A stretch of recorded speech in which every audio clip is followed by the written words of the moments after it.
어제 재판에서는 최순실이 삼성 돈을 먹으면 문제가 없다고 말했다는 증언까지 나왔습니다. 그렇게 그 돈 국민들 노후 자금인 국민연금까지 위험에 빠뜨리며 지켰습니까? 첨단 전자제품부터 사소한 먹거리까지 삼성의 손길이 닿지 않는 곳이 없는데 국민들은 고객이 아니라 호갱이었던 것이지 씁쓸합니다. 우리 사회에 어둠이 걷히기를 바라는 양지 생각입니다.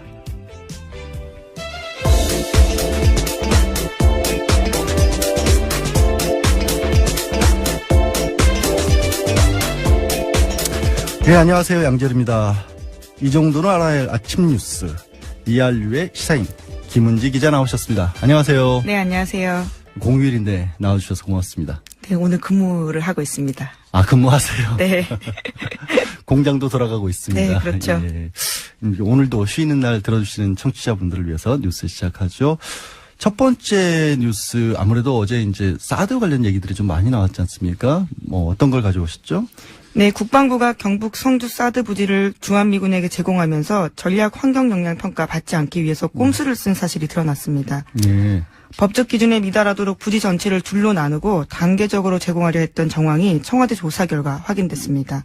현행법상 부지 면적이 33만 제곱미터 이상일 경우에는 전략 환경 영향 평가 받아야 합니다. 네. 이를 피하기 위해서 전체 70만 제곱미터 규모인 부지 가운데 1단계로 32만 8,779m 제곱만 제공하고 나머지는 추후에 제공하기로 하는 편법을 썼습니다. 그러니까 33만 이상이면 전략 환경 영향 평가를 받아야 되고 그 미치면 그렇게 복잡한 과정을 거치지 않아도 되기 때문에 32만 8천이라는 얼마 차이도 안 나네요. 그렇죠. 그러니까 이게 전략 환경 영향 평가를 하게 되면 주민 청문회 같은 것들을 거쳐야 되기 때문에 당연히 이제 성주 쪽에서는 반대하는 목소리가 높을 거고 그걸 피하기 위한 방법이라는 게 부지를 조금 낮췄다는 건데 그것도 이상하게 바꿨다면서요? 예, 모양도요. 말발굽 모양으로 했습니다. 그러니까 거꾸로 U자로 잘라가지고 예. 환경 영향 평가를 피하려고 했던 거죠. 그러니까 골프장 전체에서 거꾸로 U자 모양으로 땅을 떼서 그것만 마치 사드 부지인 것처럼 해서 환경 영향 평가를 피해갔다라는 말씀이시네요. 네, 그리고 이번에도요. 전체 부지가 70만 제곱미터라는 사실도 처음 드러난 겁니다. 그러면 넘어가는 거잖아요, 무조건. 그렇죠. 국방부가 이제까지 이 사실조차도요. 다 은폐해왔던 겁니다.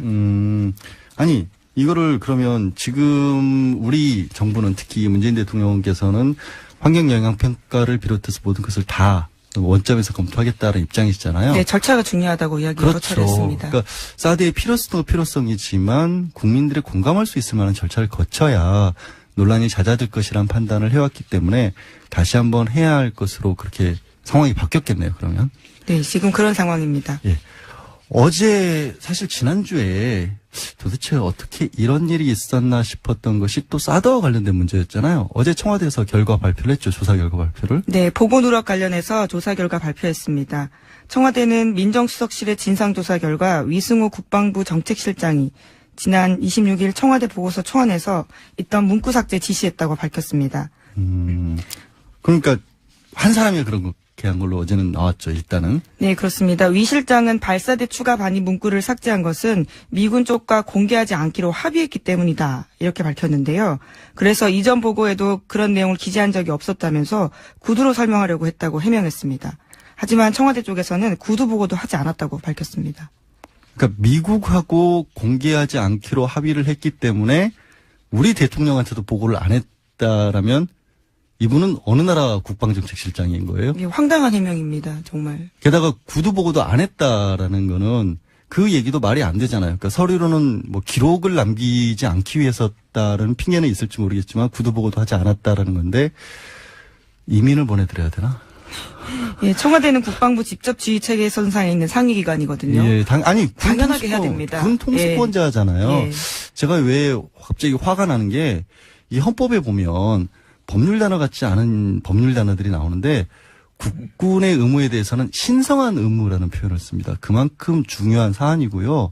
또 군 통수권자는 대통령이라고 분명히 명시가 되어 있기 때문에 대통령에게 보고를 안 하고 미국과 합의를 따랐다라고 한다면 이거는 더 여기서 청와대에서 1차 조사로 끝날 사안이 아닌 것 같은데 더 황당한 얘기가 있다면서. 사실 이게 또 보고를 미국 합의로 보고를 안 한 것도 아니라면서요. 다른 사람만 했다면서요. 네, 그렇습니다. 어제 청와대 고위 관계자가 밝히기를 국방부가 이전 정부에서는 국가안보실과 황교안 권한대행에게 사드 발사대 6기 반합을 다 보고했다고 합니다. 그런데 문재인 대통령 당선 이후에 삭제했는지 석연치 않다 이렇게 밝혔는데요. 그러니까 새 정부에 대한 기망 의도가 있었던 게 아니냐라고 의심할 수밖에 없는 상황입니다. 그런 부분들은 분명히 더 조사를 해야겠네요. 왜냐하면 그러면 황교안 권한대행이라던가 아니면 기존 국방안보실에서는 이거를 거기서라도 전달을 했었어야 된다는 얘기인데 거기서도 전달을 안 했고 새로운 보고가 올라올 때는 누락을 시켰고 이거는 뭔가 의도성이 분명히 있다고 생각이 들 수밖에 없는데 어떻게 왜 그 부분은 아직 안 나온 거죠 그러면? 네, 관련해서 윤영찬 수석이 어제 밝히기로는요. 해당 부처에서 자체적으로 조사하거나 해당 부처가 필요하면 감사원에 직무감찰 요청하겠다라는 겁니다. 일단 청와대에서는 여기까지만 이제 조사를 하고 네. 감사원이나 군 감찰로 자체적으로 넘기겠다라는 얘기인데 군 감찰이 가능할까요 이게? 글쎄요, 지금 여전히 한민구 장관이 존재하고 있고요. 또 김관진 전 국가안보실장 라인이 살아있다라는 말이 굉장히 많습니다. 그러니까 지금 여기서 위승호 정책실장만 지금 일단은 담당자 마치 책임자로 나왔는데 한민구 장관은 뭐 했다라는 거예요. 한민구 장관도 있었고 전 안보실장도 있었고 그럼 그 두 사람도 모르게 이 사람이 독자적으로 결정을 할 수 있는 자리에 있는 건지 아니면 삭제 지시만 안 했더라도 어쨌든 알고는 있었던 건지 이런 부분은 아직 안 밝혀진 건가요? 그러면? 네, 어제 청와대의 발표에 따르면 두 사람이 관여했다라는 구체적인 지시나 내용이 현재로서는 확인된 바 없다라는 건데 하지만 의문이 남을 수밖에 없습니다. 왜냐하면 국방부 조직도에 따르면 장차관실 바로 아래에 국방정책실이 있거든요. 또 당연한 얘기겠죠. 네. 장차관실이 있고 장차관실 위에 대통령이 있는 거 아니에요. 근데 장차관실을 건너뛰고 보고한다는 것도 납득이 안 가기 때문에 분명히 더 알아봐야 될 사안인 것 같습니다. 예. 네, 어느 나라 군대인지 정말 예. 황당할 따름입니다. 해명도 정말 이해가 안 가고요. 이거는 청와대도 여기서 만약에 그쳐버리면 이게 청와대도 비난을 받을 수 있을 만한 사안이기 때문에 분명히 조금 더 알아봐야 될 것으로 보이고요. 국가안보실과 관련돼서 또 다른 뉴스가 있네요. 좀 좋지 않은 뉴스가. 네, 어제 김기정 국가안보실 2차장이 사의 표명했습니다. 어제 스스로 물러난 건요, 청와대가 인선 발표한 지 12일 만입니다. 새 정부 들어서는 수석급 임명직 가운데 첫 사의 표명인데요. 청와대는 건강 악화와 시중에 도는 구설 등에 대해서 도의적 책임을 지고 사의를 표명했다. 현재 병원에 있다. 이렇게 밝혔습니다. 지금 이분은 정식 임명은 안 됐던 단계인 거죠? 예, 현재 신원조회 절차 거치고 있었습니다. 그러니까 어쨌든 그런데도 사실상 근무는 하고 있었는데 자발적으로 물러나는 것 같은데 최근에 뭐 인사검증과 관련해서 청와대에서도 좀 강화를 하고 있고 또 야당 내 공격도 계속되고 있기 때문에 자체적으로 그럼 걸렀다고 봐야 할까요? 몰랐던 것들이 나오면서. 네, 여성단체가 김 전 차장의 임명에 대해서 문제 제기했다 이렇게 알려져 있거든요. 관련된 투서들이 민정수석실로 많이 들어갔다고 합니다. 뭐 어쨌든 더 뭐 심각한 문제가 나오기 전에 자발적으로 물러나는 모양새를 갖췄다는 점은 다행이지만 이 앞으로는 조금 더 사전에 뭐 좀 철저하게 검증을 해서 임명하는 게 필요할 것으로 보이네요. 저 다음 뉴스는 최순실 재판에 관한 거죠? 네, 그렇습니다. 어제 K스포츠재단 부장인 노승일 씨가 박근혜 최순실 뇌물재판 증인으로 나왔습니다. 최순실 씨가 삼성돈 먹으면 탈이 없다 이런 말을 했다고 최씨 측근에게 들었다고 노승일 씨가 증언했습니다. 아까 제가 이제 오프닝 하면서 양지생각으로도 이 말을 인용을 했는데 이게 무슨 뜻이에요? 왜 삼성돈을 먹으면 탈이 없다라고 했다는 거예요? 예, 맥락을 보면요. 다른 데에서의 뇌물을 받아도 다 문제가 됐지만 삼성 같은 경우에는 철저하게 돈을 줬기 때문에 별 문제가 안 될 거다라는 전망을 했다라고 하는 겁니다. 그렇게 자신을 하면서 했다라는 거죠. 그리고 예. 이제 그 방법으로 결국에는 삼성이 썼다라는 게 정유라만 지원을 받는 게 아니라 다른 6명의 승마 선수와 같이 지원을 받는 것처럼 꾸몄기 때문에 그렇죠. 그래서 이제 삼성 돈을 먹어도 탈이 안 날 것이다라고 했는데 그럼 왜 탈이 난 거예요? 정유라만 지원을 했거든요. 정유라만 실제로는요. 그렇게. 그러니까 최순실이 결국에는 너무 욕심을 부린 거네요. 본인도 삼성 돈을 먹으면 탈이 안 날 거란 걸 알고 그리고 믿고 있다가 너무 믿었던 모양이네요. 네, 굉장히 삼성과의 속칭 협상 과정에서 최순실 씨가 계속해서 쪼았다고 합니다. 그러다 보니까 삼성이 굉장히 무리한 방식으로 직접 계좌에 돈을 쏘아주기도 하고 그런 과정에서 계속 무리가 일어나면서 꼬리를 밟힐 수밖에 없었던 겁니다. 참 어쨌거나 정말 우리 글로벌 기업 삼성에 굉장히 실망하는 분들이 많을 것 같고 저도 실망스럽고 이걸 어떻게 해야 될지 모르겠는데 어제 재판에서 또 새로운 증거도 나왔다면서요. 네, 그렇습니다. 노승일 씨 같은 경우에는 갑자기 최순실 씨 자필 메모 찍힌 5장의 사진 재판부에 제출했습니다. 네. 그거 가지고 특검과 박영수 변호인 쪽에서 승강이가 벌어지기도 했는데요. 사진에는 최순실 씨가 직접 작성한 예고여프 승마장 관계자들 명단, 연락처, 그리고 독일 사무실 구성 관련 지시, 독일 홈페이지 제작 관련 지시 이런 네. 것들이 있는데요. 최순실 씨 손글씨입니다. 근데 이게 왜 검찰에 그전에 조사를 받으면서 제출을 안 했는지 모르겠는데 아마 이걸 가지고 증거로 쓸 수 있다 없다 되게 다툼이 많이 있었을 것 같고요. 아까 이제 최순실 씨가 그렇게 얘기를 했다. 최순실 삼성돈을 먹어도 탈이 안 난다라고 노승일 부장이 얘기했잖아요. 이제 이거는 만약에 이 얘기를 법원에서 증거로 쓰려면 최순실이 그런 얘기를 했다라고 또 확인을 해줘야 되거든요. 그러니까 노승일 부장이 전해 들은 얘기이기 때문에 그걸로는 끝이 안 나고 반드시 최순실에게 당신이 정말로 이런 얘기 했느냐를 확인을 해야 되는데 안 나왔다면서요. 네, 어제 피고인 당사자인데 이례적으로 법정에 나오지 않았습니다. 건강상 이유로 출석하지 않았는데 구치소에 머물던 중에 어지러움증 증세가 있어서 쓰러져서 허리 부분에 통증이 있었다라고 호소했다고 합니다. 아니 근데 최순실 씨 그동안에 사람이 좀 많이 바뀌었잖아요. 법정에서 나와서 소리도 지르고 뭐 검사한테도 심지어는 웃지 말라고 따지기도 하고 했다는데 하필 어제 나온 게 그게 정말로 넘어져서 그럴까요? 뭐 네, 취재는 안 됐겠죠. 게다가 내일 또 재판이 있거든요. 네. 내일 재판 나오겠다고 이야기를 했거든요. 금세 나올 수 있는 건지 모르겠는데 유달리 어제만 재판에 나오지 않은 겁니다. 김 기자 넘어져서 꼬리뼈 다쳐본 적 없죠? 예, 요추 꼬리표 부분을 다치기가 쉽지 않은 것 같은데요. 하루 만에 낫지는 않아요. 절대로 제가 경험이 있는데 움직이기가 정말 힘들어요. 그게 만약에 움직이기 힘들 정도로 다친 거라면 절대로 하루 만에 낫지 않았는데 참 신기한 사람이네. 네, 그러다 보니까 현장 기자들 사이에서도요, 노승일 부장이 불편해서 안 나온 게 아니냐, 이런 이야기가 나오기도 했습니다. 아무래도 저격수 중에 저격수였기 때문에. 좀 다음 뉴스가, 이게 참 국민들 입장에서는 보기 좀 안타까운 뉴스네요. 네, 박영수 특검팀의 입 역할, 그러니까 대변인 역할을 했던 이규철 전 특검보가 동생 신동빈 롯데회장과 경영권 분쟁을 벌이고 있는 신동주 전 롯데홀딩스 부회장의 형사재판 변호인을 맡게 됐습니다. 예. 아니, 그러니까 신동빈 지금 부회장, 롯데 부회장이죠. 부회장 같은 경우는 검찰에 의해서 뇌물죄, 뇌물공여죄로 그러니까 구속은 안 됐지만 이재용 삼성전자 부회장이나 이재용 삼성 부회장과 똑같은 혐의로 지금 재판을 받고 있는 네, 중인데 그렇죠.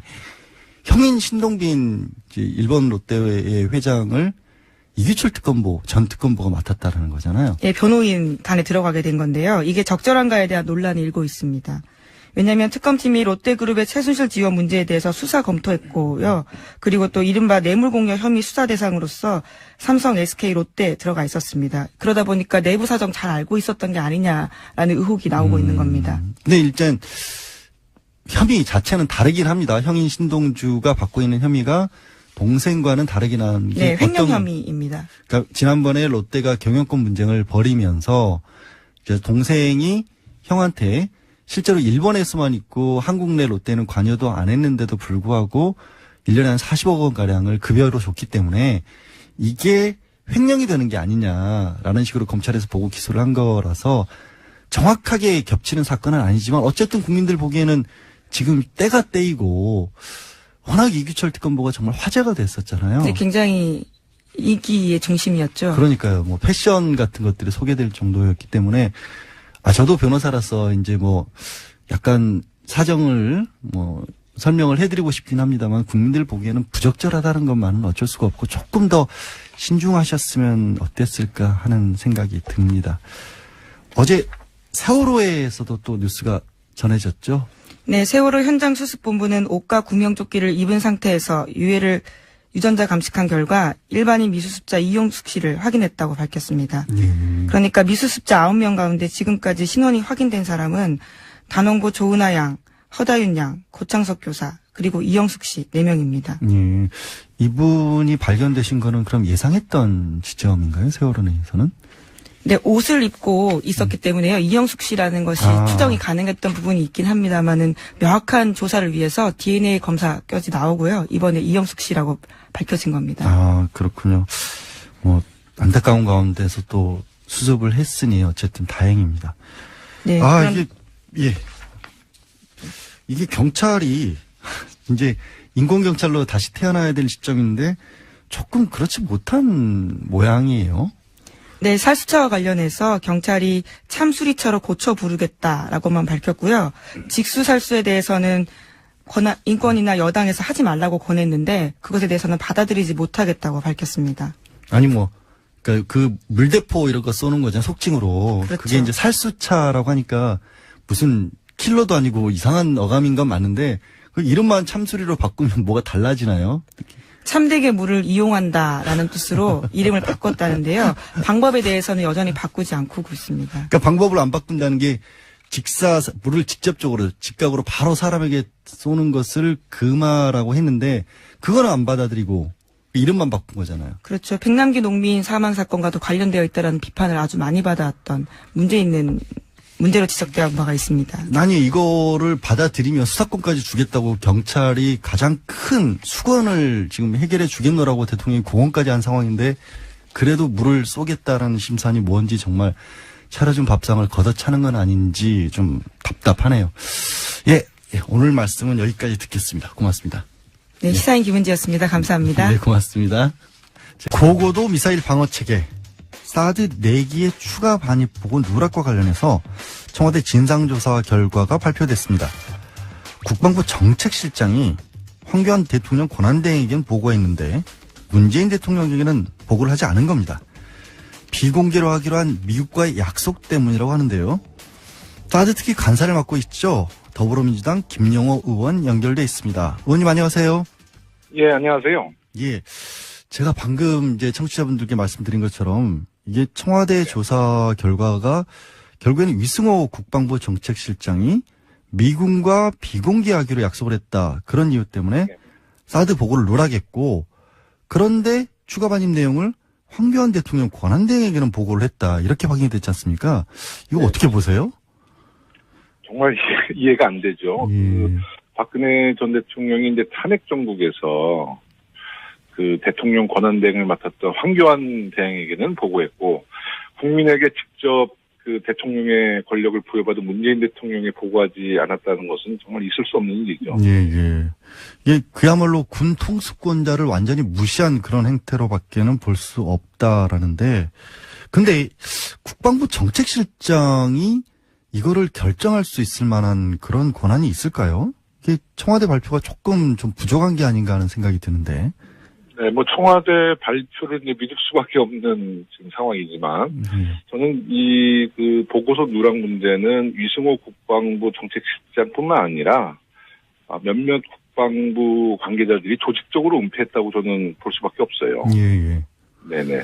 근데 이제 국방부 관계자들이 또 한민구 국방장관도 있고 또 김관진 전 안보실장도 있고 그러니까 두 사람 사이에서도 누가 주도권이 있느냐 이런 얘기도 있는데 일단은 뭐 두 사람 다 관련이 됐다고 보시는 걸까요? 아니면 물론입니다. 예. 국방부라는 체계가 잘 아시다시피 상명하복의 체제인데 만약에 김관진 전 안보실장과 한민구 국방부 장관이 그 보고서 내용을 몰랐다는 것도 문제잖아요. 그렇죠.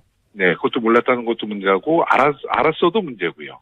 그러니까 이것은 매우 그 불순한 의도가 있지 않나 싶습니다. 네. 그러니까 몰랐다면 군 지휘 체계가 엉망이 됐다는 거고 알고도 그냥 묵인했다면 역시 이것도 소극적인 집안 항명에 가까운 것이고 그렇게 돼버리는 그런 선이고. 네네. 그럼 네. 아니 저는 이제 의아한 게 황교안 권한대행에게 보고가 됐으면 네. 황대행이라도 이 새 정부에 이거를 알려줬어야 하는가 하는 생각까지도 드는데.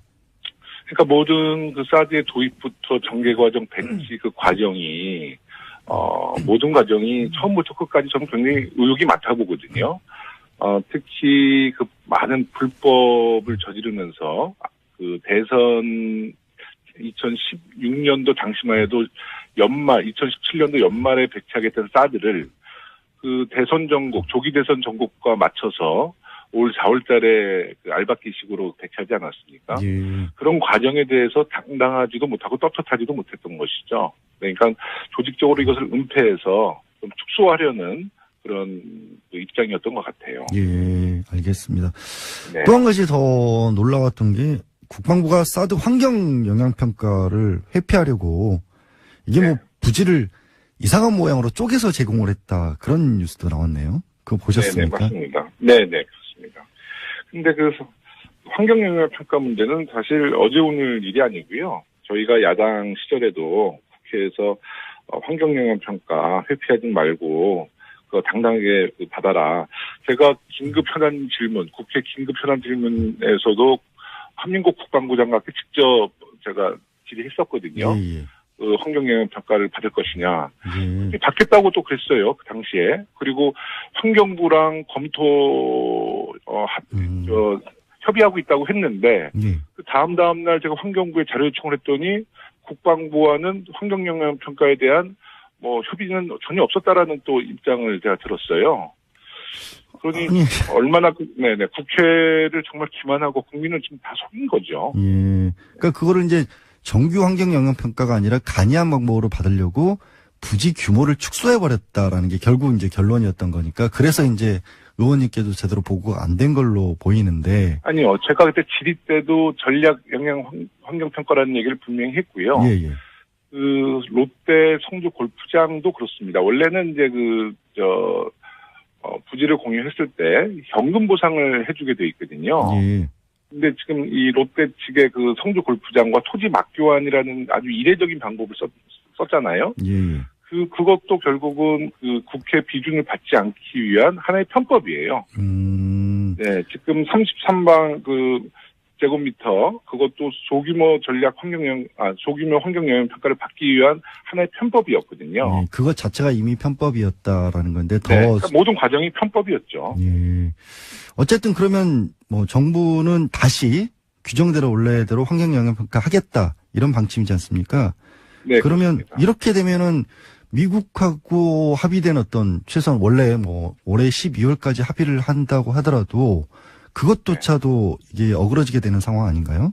그럼 어떻게 돼야 될까요? 네, 조금 이제 절차상의 좀 문제는 있지만 이제 이 문제는 사실 외교적인 문제보다는 우리 대통령께서 국내법 위반에 대한 것에 대한 문제 제기이기 때문에 미국에서도 저는 지금 이런 절차 과정에 대해서는 특별히 문제를 삼을 것 같지는 않아요. 왜냐하면 이제 미국이라는 나라가 민주주의가 굉장히 성숙한 나라이기 때문에 이런 민주적인 절차와 과정을 밟는다는 것은 아마 우리의 입장을 굉장히 존중해 줄 것이라 봅니다.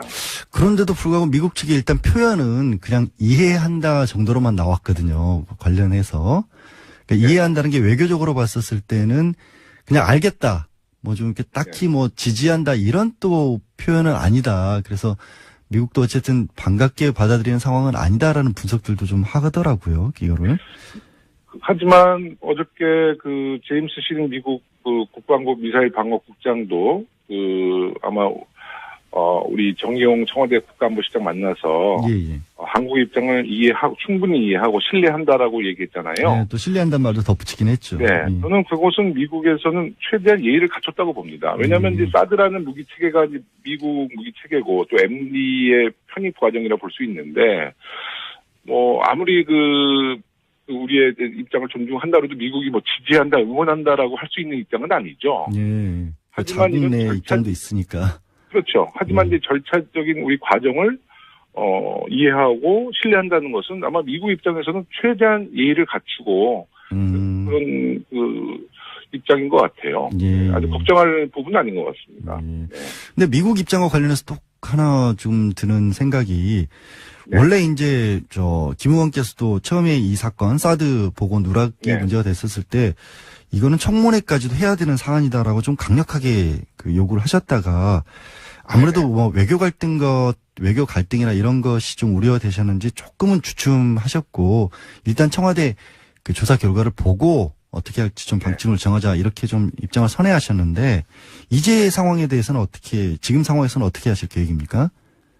저는 절대 주춤하지 않았습니다. 주춤하지 않았고요. 예.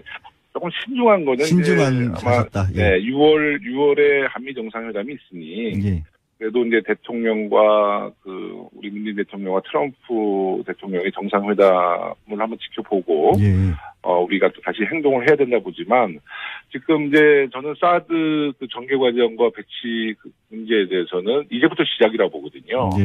지난 박근혜 정부에서는 모든 과정을 다 은폐하고 투명하지 않게 이제 진행해 왔기 때문에 지금 청와대에서 어저께 그 보고서 누락 1차 발표가 있었고 네. 또 제조사가 들어가잖아요. 네네. 네, 제조사가 들어가고 이제 문재인 정부의 국방부 장관, 외교부 장관, 환경부 장관, 기재부 장관이 이제 임명돼서 이분들이 아마 이제 하나하나 이제 지난 그 박근혜 정부에서 사드를 전개했던 그런 자료에 대해서 많이 좀 저는 공개할 거라고 봅니다. 이제는. 네네. 그렇다 보면 이제 그런 과정 속에서 사드가 군사적인 실효성이 있었는지 없었는지 국방부에서 검증을 할 것이고요. 예. 또 환경부에서는 왜 환경영향평가를 이행하지 않았는지에 대해서도 아마 좀 검증을 할 것 같고, 예. 기재부에서는 그 토지를 부여했던 그런 과정의 불법성에 대해서도 바로 잡을 것이라 보고요. 예. 또 외교부에서도 그 지금 저희가 많은 의혹을 지금 갖고 있는 그 이면 합의 문제, 사드에 대한 비용 문제 있지 않습니까? 뭐 이런 그렇죠. 문제가 하나하나 이제 진실이 나오고 국민들이 그 과정 속에서 그 의혹에 대해서 궁금해하신다 그러면 야당에서도 아마 지금 그 청문회에 대해서 약간 좀 소극적인 반응이지만 국민들의 공감대가 형성되면 예. 야당에서도 뭐 청문회를 받아들일 수밖에 없다. 저는 이렇게 생각하고 있습니다. 예. 이제 각 부처들이 앞으로 조금 바뀌어서 해줘야 될 역할에 대해서 말씀을 해주셨는데 일단 국회에서는 국회 비준까지도 얘기가 나오고 있는데 이 야당에서는 또 이게 애초에 한미 상호 방위 조약에 의해서 이뤄진 거니까 비준 사항이 아니지 않느냐 이런 반론도 나오고 있어요. 이건 비준 사항으로 계속해서 밀어붙이실 생각인가요? 저는 그 야당이 매우 4대 주의적인 발상을 하고 있는 것 같아요. 예. 왜냐하면 외교 안보 문제는 우리의 국익을 놓고 판단해야 될 문제인데 예. 다시 언급하지만 그 사드의 군사적 실효성이 그 미국 내에서도 아직 검증이 되지 않은 무기 체계거든요. 네. 실전 배치가 한 번도 되지 않았던 또 무기 체계고 또 주변 국가와의 갈등도 좀 최소화시켜야 되고 예. 또 국민 통합도 위해서라면 국회 비준을 통해서 시간적인 여유를 갖고 여러 가지에 대한 문제점을 하나하나 조정해 나가는 것이 전 맞다고 보죠. 네, 당연히. 그러니까 사드를 찬반을 저가 좀 문제제기하는 것이 아니라 당연히 사드라는 것은 국가 예산이 들어가고 또 근데 우리나라 국방에 아주 중요한 사항인데 이 문제를 국회에서 논의한다는 것을 저는 반대하는 것에 대해서 이해할 수가 없습니다. 아, 예. 네. 알겠습니다. 그러면은 결국엔 아까 이제 4대주의라는 표현까지 쓰셨는데 그러니까 야당에서 제기하는 것처럼 이게 결국에는 한미동맹 균열을 부르는 거 아니냐 이런 주장에 대해서도 당연히 받아들이지 않으시겠죠? 지금 저는 문재인 정부가 들어와서 한미 동맹 관계는 더 강화될 거라 보거든요. 오히려, 예. 네, 강화될 거라 보는데. 어떤 측면에서 그렇게.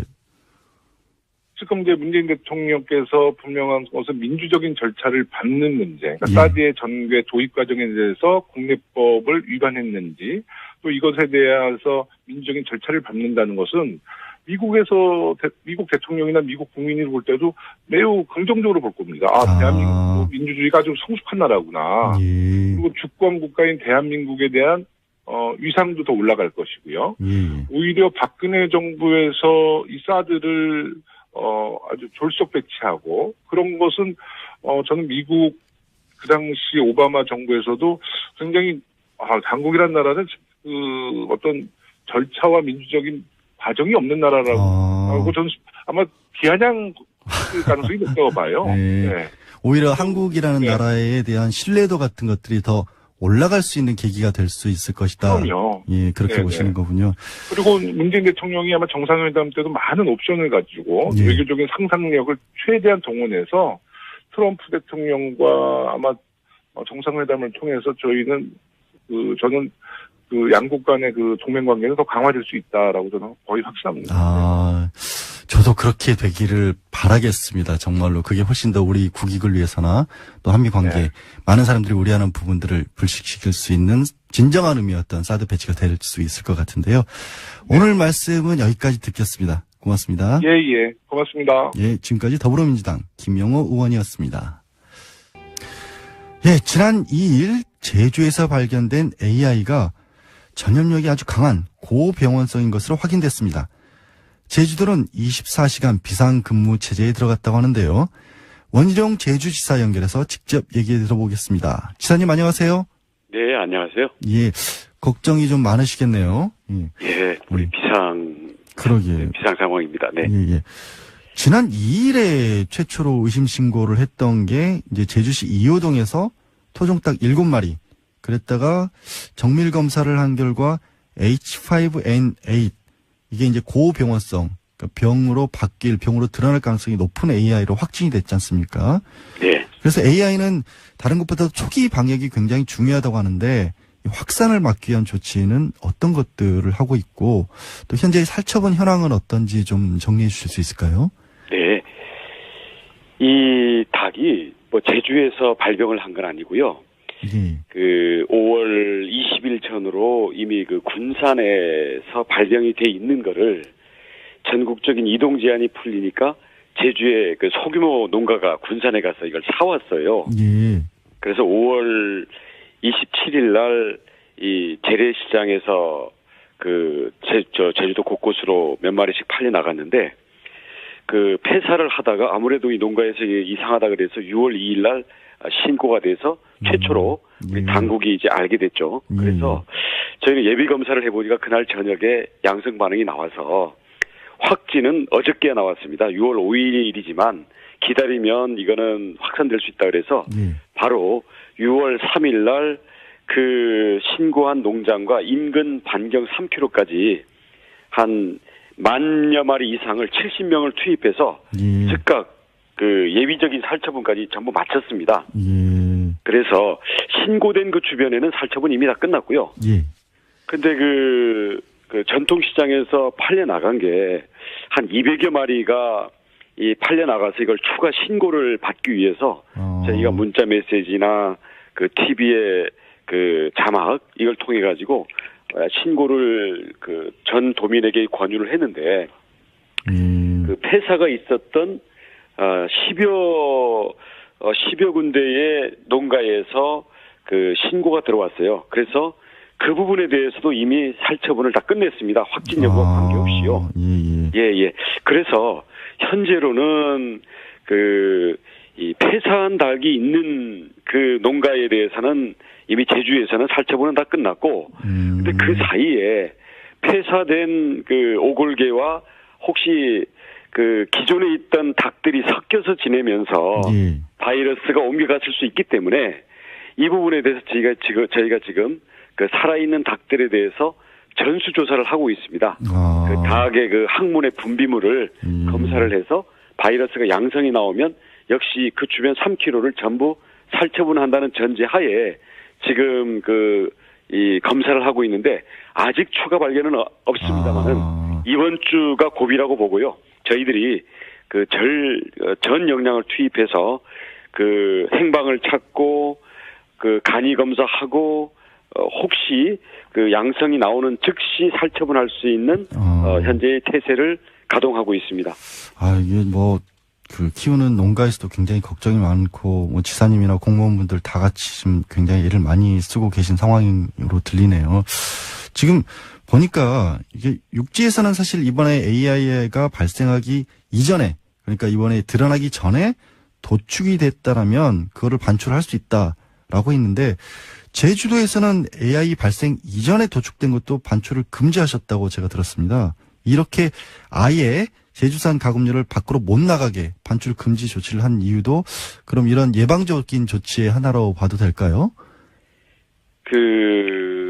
사실 그 발생 이전의 도축이라는 것은 발생은 신고됐을 때를 지금 기준으로 하는데 이미 발생됐다가 사후에 신고된 거 아니겠습니까? 그렇기 때문에 저희가 우선 그 초기 단계에 선제적으로 그 최고로 강력한 조치를 취한다는 차원에서 우리가 농림부와 협의를 해서 일단 기존에 도축된 것도 육지 반출을 일단 금지를 해놨는데요. 일단 이 부분이 과도한 피해가 될 수가 있다. 그래서 저희가 이것을 풀 수 있는지에 대해서 가급적 긍정적인 방향으로 현재 검토를 하고 있습니다.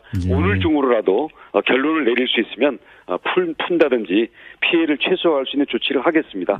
농민들 입장에서는 또 이게 엄청난 충격으로 경제적인 피해로 올 수 있기 때문에 그런 부분도 좀 신경을 쓰고 계신 것 같고.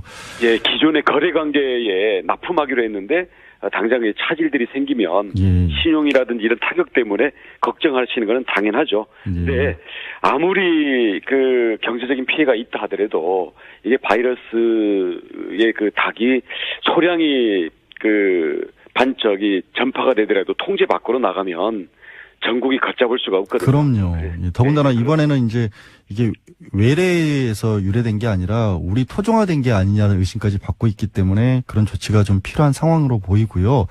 네. 근데 좀 안타까운 게 제주도에서 사실 그 가금산물 반입 금지 해제 조치란 게 5월 13일이더라고요.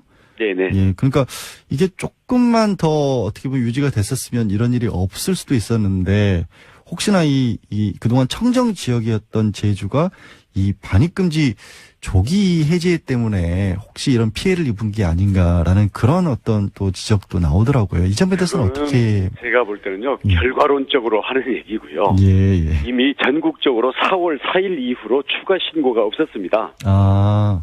그래서 한 달 정도 지났고, 예. 또 이제 기온이 올라가면 그 조류독감이 거의 없었던 그동안의 경험을 가지고 전국적으로 해제를 했기 때문에 네네. 제주도도 따라서 당연히 해제를 한 거지. 전국적으로 해제했는데 제주도만 한 달 더 한다든지 이렇게 할 근거도 없죠. 예. 그래서 이번에 저희는 그동안 한 번도 뚫린 적이 없던 제주가 청정지역이 뚫린 게 저희는 너무 통탄스럽습니다. 그럼요. 예. 그리고 사실 그 군산의 농가가 5월 20일 전으로 폐사 현상이 있었는데도 숨긴 게 아닌가 하는 그런 사실은 저희가 이제 많은 의혹도 갖고 있는 거거든요. 그 부분은 이제 또 별도로 중앙정부 차원에서 조사가 있어야겠죠. 중앙정부 차원에서 지금 조사를 하고 있는 거고요. 예, 예. 그래서 저희 제주는 이제 그 육지부와는 이제 또 섬으로서 떨어져 있는 그런 여건도 있고 하니까 독자의 더 엄격한 기준을 가지고 저희들이 요구하는 그 기준에 그 검역 필증이 없으면 네. 저희들이 받지 않는다든지 전국적으로 해제 여부에 관계없이 예. 그런 제도 개선에 대해서 현재 본격적으로 검토를 하고 있습니다. 예. 독자적인 제주도만의 계획도 세우고 계신데 그래도 또 중앙정부와 협조도 필요하지 않습니까? 중앙정부에 혹시 이제 바라는 점 같은 건 없어요? 예. 우선 오히려 이 AI에 대처했던 경험은 다른 지자체나 그 중앙정부가 더 많죠. 네. 이번에는 이제 추가 신고가 없으니까 해제됐는데 일부 육지부의 농가에서 폐사 증상이 있음에도 불구하고 이 부분을 전국으로 판매를 했던 데서 물론 다른 증상으로 오인을 했다고 지금 얘기는 하고 있습니다만 그건 조사해봐야 나오는 거고요. 그렇죠. 그런 점에 대해서 그냥 여름이 되면 이게 AI는 끝난다. 이런 과거의 경험에 기초한 이런 걸 가지고 하지 말고 한 단계 더 엄격하게 새로운 매뉴얼을 짜야 되지 않을까 싶고요. 약간 좀 방심했죠, 사실 중앙정부에서. 네네네, 그렇습니다. 아마 미처 예상을 못하겠죠. 그리고 만약에 군산의 농가에서 일어나는 폐사 현상이 설사 다른 증상으로 오진이 났다 하더라도 이 부분들에 대해서 감독 체계가 작동이 됐다라면 다시 그 지역을 비상을 걸고 바로 추적에 나섰다면 지금처럼 한참 일주일이나 지난 뒤에 제주에서 신고가 돼서 이제 전국에 비상이 걸리는 이런 시차 손실은 없었겠죠. 아무튼 결과론이고요. 현재로는 아무튼 저희는 졸지에 지금 살처분을 하면서 지금 예비비를 긴급 투입하고 있는데 이런 부분들에 대해서도 아무튼 중앙정부 차원에서 추가적인 지원이라든가 지원 확대가 필요하다고 생각합니다. 제주지사 입장에서는 참 답답한 상황이겠네요. 얘기를 조금 소재를 달리해서요. 지난주 3일에 걸쳐서 제주 포럼을 여셨다고 하는데 올해로 이게 12번째 행사라면서요? 네, 그렇습니다. 예, 제주 포럼 얘기도 좀 해주시죠. 좀 좋은 얘기도. 예, 제주 포럼은 우리가 2001년도에 외교부와 제주도가 평화의 섬 제주를 국제적으로 위상을 확보하기 위해서 국제적인 포럼을 하자 그래서 평화 포럼으로 만들어져서 12번째 이제 하고 있는데요. 이제 아무래도 국제적인 주목을 끌고 국제적인 네트워크를 끌어들이기 위해서는 외교 안보, 국제적인 이슈에 중점을 둬야 되고 한편으로는 제주도민들의 입장에서는 사실은 좀 이 외교안보 그 자체는 좀 딱딱하고 너무 어려울 수가 있잖아요. 예, 예. 그래서 어떻게 도민들의 관심과 참여를 연결시킬 수 있냐, 이게 늘 이 조화를 시키는 게 고민이었는데 예. 이번에 저희 그 제주 포럼은 이런 점에서 몇 가지 특징이 있었는데, 우선 평화를 예. 전쟁에 대한 평화, 폭력에 대한 평화뿐만 아니라 자연을 지키는 자연과의 공존, 생태 평화죠. 예, 예. 그리고 에너지도 석유나 화석 연료로 이 오염과 서로 전쟁으로 이어지는 이러한 그 에너지가 아니라 예. 풍력이라든지 태양광 같은 에너지 평화에 기초한 평화 산업, 이렇게 하면서 제주가 가고자 하는 카본 프리 아일랜드, 예. 그리고 유네스코 환경섬, 예. 그리고 제주의 어떤 다양한 그 공존과 다양성의 문화, 이런 부분들을 평화의 개념으로 저희들이 승화를 시켜서 이런 주제를 가지고 국제사회에 메시지를 던지는 이런 부분들이 상당히 좀 신선하고 의미 있게 좀 받아들여지고 있고요. 예. 특히 이번 제주 포럼에서는 유네스코 무형문화유산이 된 제주 해녀, 그리고 이제 국가 추념일이 된 4.3 예, 예. 이런 세션들을 최초로 도입을 해서 예. 국제적인 지성들과 그 활동 단체들이 모여서 제주의 4.3과 제주 해녀를 통해서 평화, 그리고 세계의 어떤 예. 협력, 이런 부분들을 논의하는 장을 만들어서 예. 나름대로는 좋은 평가를 받고 있습니다. 예. 말씀하신 것처럼 말씀 도중에 이제 4.3 얘기가 나왔지 않습니까? 네. 이제 정말 아픈 역사이고, 다행히 문재인 대통령께서 제주 4.3에 대해서 이제 진상규명이나 국가적인 책임도 다할 것으로 밝혔는데, 이 부분에 대한 기대도 크시겠어요? 물론입니다. 그동안 4.3도 참 감히 말도 못하던 그 탄압의 시절도 있었고요. 예, 예. 이제 특별법 제정된 이후에 우리 평화공원도 만들고 그 희생자 신고해서 추념일까지 만들어졌습니다마는 이제 뭐 배보상 문제라든지 어떤 그 추가 희생자 인정이라든지 이런 과제들이 계속 남아 있습니다. 이 부분에 대해서 우리 문재인 대통령께서 매우 좀 그 종합적이고 그 진취적인 공약을 하셨기 때문에 예. 그 실천할 것으로 제주도민들은 믿고 있고요. 예, 예. 또 그렇게 돼서 4.3을 상생과 화합으로 국가가 나서서 이것을 아픔을 씻어 주어야 미래로 나갈 수 있다고 생각을 합니다. 예, 예. 지금 이제 미래에 관한 말씀하셨고, 지금은 이제 제주도를 훌륭하게 이끌고 계시지만 중앙정치에 오래 몸을 담으셨잖아요. 네네. 예. 지금 이제 문재인 정부 출범한 지 한 달 됐는데, 이제 제주지사로서 그 자치자한테를 이끌고 있는 입장이니까 또 비교도 될 거 아닙니까? 어떻게 평가하시겠어요? 국민들이 그 박근혜 정권 특히 탄핵 이후에 답답했던 그런 점들에 대해서 이 탈권위적인 행보라든지 아니면 사회적으로 계속 누적돼 있는 그런 갈등이나 국민들이 그 지지도가 높고 원하는 부분들에 대해서 실천 의지를 그 보여주는 모습들에 대해서 기대도 뜨겁고요. 그게 현재 어떤 기대 내지는 긍정평가로 이어지는 게 아닌가 생각합니다. 물론 이제 정권이라는 게 그 워낙 책임도 많고 현실이 녹록지가 않기 때문에 가다 보면 비도 맞고 바람도 맞고 하는 거겠지만 그 지금 이대로 끝까지 잘해주기를 바랍니다.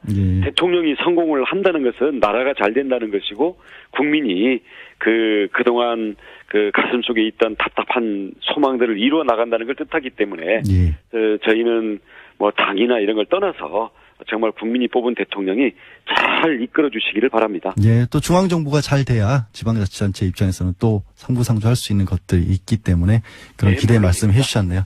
네, 말씀 오늘 여기까지 듣겠습니다. 고맙습니다. 고맙습니다. 예, 지금까지 원희룡 제주지사셨습니다.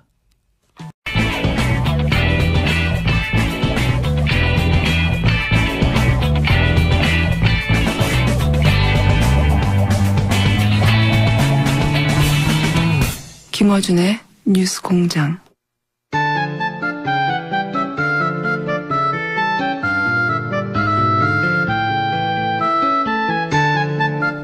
예, 이 코너 이름이 없다고 들었습니다. 뭐 한두 마디 말로 이분을 정의하기가 어려워서 아마도 이름을 짓지 못한 것으로 보이는데요. 화요일의 데이트, 정의당 노회찬 원내대표 자리에 함께했습니다. 안녕하세요. 네, 안녕하세요. 반갑습니다. 예, 반갑습니다. 김호중 공장장이 일주일간 휴가를 갔습니다. 사실 이제 문자도 막 보내주시는 게 총수 안 나오는겨, 김호중 어디 갔노, 나와라, 뭐 이런 식의 문자도 들어오고 있는데 네. 공장장 없는 동안 혹시라도 뭐 불편하셨던 거 이번 기회에 좀 마음 편히 말씀을 좀 해주시면 좋겠고요. 총수가 유럽 쪽으로 갔다고 하는데 공장장이 뭐 최순실 돈 찾으러 갔을까요? 아, 그렇습니까? 공장장 지금 없기 때문에 제가 이제 솔직하게 말씀드리면 네. 제가 그 공장장을 처음 본 게 거의 20년 다 돼 가거든요. 15년 전인가 그 딴지일보 처음 만들고 할 때 홍대 앞에서 길거리에서 이렇게 만났는데 그때에 비해서 용모가 많이 이렇게 개선됐어요. 개선된 거예요? 예. 그래서 인간에게 무한한 가능성이 있다는 걸 보여주고 있는. 아니, 앞으로도 더 개선될 수도 있지 않겠는가 생각돼요. 지금 일반적인 사회적 인식과 정반대되는 말씀을 해주셔서. 그게 굉장히 개선됐다는 거죠. 지금 그게 개선된 겁니까? 예. 본인도 자신감을 가져야 돼요. 더 개선될 수 있다는 거죠. 전혀 뜻밖의 말씀을. 뭐 스위스 갔다는 소문도 있던데. 돈을 찾으러 간 건지. 아니면 쓰고만 올 것인지. 그럼 이제 갔다 온 뒤에 한번 보고를 받아야 될 것 같은데요. 수사를 해야 될 것 같습니다. 제가 생각했을 때는. 이제 웃으면서 시작을 했지만 사실 오늘이 이제 제62회 현충일이지 않습니까? 그렇습니다. 예, 오늘 대표님도 현충원 기념식 저도 이 방송 마치고 또 현충원에 가서 또 추모의 참배를 또 해야 되겠죠. 사실 지난 뭐 박근혜 정권에서도 그랬었고 이제 보수 정권에서 안보를 굉장히 강조를 많이 하면서도 방산비리라든가 이런 끊임없는 안보 장사도 끊이질 않았거든요. 어떻게 보면 현충일의 정신에 가장 반하는 일들도 많이 벌어졌다라고 생각이 되는데 그 부분에 대해서 혹시 해주실 말씀 있을까요? 뭐 상징적으로 보자면은 오늘이 이 나라를 위해서 희생하신 분들을 추념하는 날이지 않습니까? 그리고 이걸 평시에 이걸 다루고 있는 부처가 보훈처거든요. 근데 이제까지 보훈처 수많은 이제 보훈 가족들이 요구에도 불구하고 보훈처장이 차관급이었어요. 지금 이번 정부 들어와가지고 정부 조직법을 지금 개편하고 있는데 어제 개정안에 대한 보고를 받았습니다만은 이번에 보훈처장을 장관급으로 격상하는 내용이 들어있어서 물론 그것이 다는 아니겠습니다만은 이 보훈 문제를 또는 나라를 위해서 희생한 분들에 대한 우리 국민적 예우를 어떻게 다루느냐. 하나의 어떤 시금석이 되지 않을까 저는 그렇게 생각을 하고 있습니다. 사실 이제 현충일이기도 하고 사실 국민들은 보면 저도 이제 국립묘지를 가고 그럴 때 보면 묘비들 보면 항상 가슴이 먹먹해지고 그렇거든요. 근데 국민들은 이렇게 나라를 위해서 열심히 희생을 했는데 정작 높은 분들이 그런 자세가 있느냐. 이번에 사드 보고 누락이 있었지 않습니까? 청와대에서 어제 발표하기로는 국방부 국방정책실장이 뭐 그렇게 보고를 누락했다. 그래서 일단은 직무 배제 이렇게 하는 건데 이 보고 누락 경위 같은 것들이 미국하고 비공개 합의를 있었기 때문에 그랬다라는 거 이것 자체가 굉장히 석연치가 않아요. 미국하고 비공개라는 거는 사실은 언론을 통해서 얘기하지 말라는 뜻이죠. 그렇죠. 언론에 얘기하지 말라는. 그러니까 지난 정부의 황교안 대통령 권한 대행에 대해서도 보고했다는 거 아닙니까? 그 미국의 당부가 있었음에도 불구하고 결국에는 이 기밀을 갖다가 함께 다뤄야 될 어떤 그런 직속 상관들에 대해서도 감췄다는 거죠. 정파적으로 감췄다는 거죠. 정치적인 문제라는 거죠. 그러니까. 그래서 저는 의도가 대단히 불순하고 그 자체가 사실은 잘못된 행위죠. 자기 임무를 위반한 거죠. 그래서 국방정책실장 선에서 이렇게 끝날 문제는 사실 아니라고 봅니다. 그럼에도 불구하고 아마도 좀 미국을 의식해서 더 이상의 확산을 막기 위한 조치가 아닌가 이런 생각도 들고요. 아니 말씀하신 것처럼 그러면은 한민구 국방장관이나 김관진 전 국가안보실장 사실은 나아가서는 황교안 권한대행에게 보고는 했었다고 하니까 하다못해 황대행이라도 문재인 대통령에게는 정권 2학기에 이런 부분을 알려줬어야 하는가 하는 생각이 드는 게 당연한 거 아닐까요? 그걸 당연하고요. 못했다면은 그걸 이어받아서 해야 될 사람이 이제 한민구 장관이죠. 왜냐하면 김관진 안보실장은 이미 그만둔 상태였기 때문에. 그런데 이제 한민구 장관도 그렇게 하지 않았고 결국에는 이제 애초에 그 문서를 갖다가 실무자에게 삭제하도록 지시한 사람은 국방정책실장인데 그 삭제된 문서를 본 사람은 또 한민구 장관 아니겠습니까? 봤다는 거잖아요. 분명히 그렇죠. 보고 본인도 그거에 대해서 아무 말 안 했기 때문에 통과가 됐을 거 아니에요. 그렇습니다. 아, 참. 이번에 또 사드와 관련돼서 얘기 나온 게 꼼수 논란이 참 끊이질 않는데 네. 환경영향평가도 이게 뭐 피하기 위해서 33만 제곱미터 이거를 밑으로 설계하면서 무슨 말발굽 모양으로 땅 모양을 만들어 놨다고요. 이렇게 해서 간이 통과를 시켰다고 하는 건데 만약에 이런 부분을 다시 한다면 사드 배치가 지금 중단될 수도 있는 상황이라고 보세요. 어떻게 봐야 될까요? 예, 뭐 사드 배치를 매일매일 해 뭐 꼭 한다기보다는 일정한 이미 그 발사대 2대가 현지에 배치돼 있고 레이더는 그 현재 지금 가 있는 것이고 나머지 4개의 발사대가 지금 배치가 안 된 상태이고 부지는 사실은 확정은 됐지만 조성은 안 돼 있는 예. 그런 상태입니다. 그렇기 때문에 여러 가지 앞으로의 어떤 그 공사가 필요한데 이런 걸 하기 전에 즉 배치를 실질적으로 이렇게 하기 전에 완료하기 전에 환경영향 평가를 해야 되고 그거는 전체 부지된 평가여야지. 70만 평방미터가 그렇죠. 넘죠 사실은. 그걸 갖다가 이렇게 용이하게 타고 넘기 위해 가지고 잘라가지고 한다거나 이런 식으로 눈속임을 갖다 해서는 안 된다고 생각됩니다. 제대로 해야 된다고 봅니다. 일단 제대로 한다면은 그 뒤에 필요성은 다시 별개의 문제라는 말씀으로 제가 이해를 할 것 같고요. 방위비 분담금을 사드 비용으로 또 쓴다라는 얘기까지도 나오고 있습니다. 그러니까 한미 상호 방위 조약에서 방위비 분담금이 있고 미국이 쓸 수 있는 우리가 내는 돈을 미국이 쓸 수 있는데 그 돈을 다시 사드 비용으로 전용할 수 있다라는 얘기가 일부 언론에서도 보도를 했단 말이에요. 이렇게 되면은 결국에는 우리가 사드 비용을 사실상 부담하는 게 아니냐라는 그런 생각까지 할 수밖에 없는 상황이 됐는데 이게 지금 적절한 상황이라고 보세요? 아니면 이게 계속해서 미국이 이걸 핑계로 해서 뭐 비용을 올릴 예, 그런 뭐 이 문제 아니더라도 방위비 분담금을 갖다가 올리려고 하는 그런 트럼프 정부의 여러 가지 시도가 이렇게 확인이 된 바가 있습니다. 예, 예. 근데 우리가 지금 다른 나라들에 비해서 예를 들면 미군이 주둔하고 있는 독일이나 일본에 비해서 방위비 분담금을 적게 내는 게 아니에요. 그렇죠, 사실은. 특히 GDP 대비해가지고 제일 많이 내고 있고요. 아니 땅값만 해도 얼마인데요? 예, 그리고 사실 우리는 지금 토지가 공유되고 있는 데 대해서는 그 비용을 안 받고 있습니다. 안 받고 있죠. 다른 나라들은 그 비용을 내기도 하거든요. 예, 예. 뭐 그런 점에서 공짜로 땅 쓰게 하는 것까지도 다 비용으로 환산을 해서 환산을 사실은 해버리면은 지금도 많이 부담을 하고 있고 거의 한 20년 사이 지금 15년 사이에 우리가 내고 있는 지출하고 있는 방위비가 그 방위비 분담금이 2배로 늘었어요. 그렇게 계산하면 솔직히 그렇게 우리가 되죠. 뭐 15년 사이에 월급이 2배로 는 사람이 있습니까? 그거 생각하면 많이 지금 부담하고 있기 때문에 예. 신중해야 된다고 봅니다. 예. 예, 알겠습니다. 사드 관련 문제는 이런 여기까지 좀 마무리를 하고요. 국회 상황을 짚어봐야 될 것 같아요.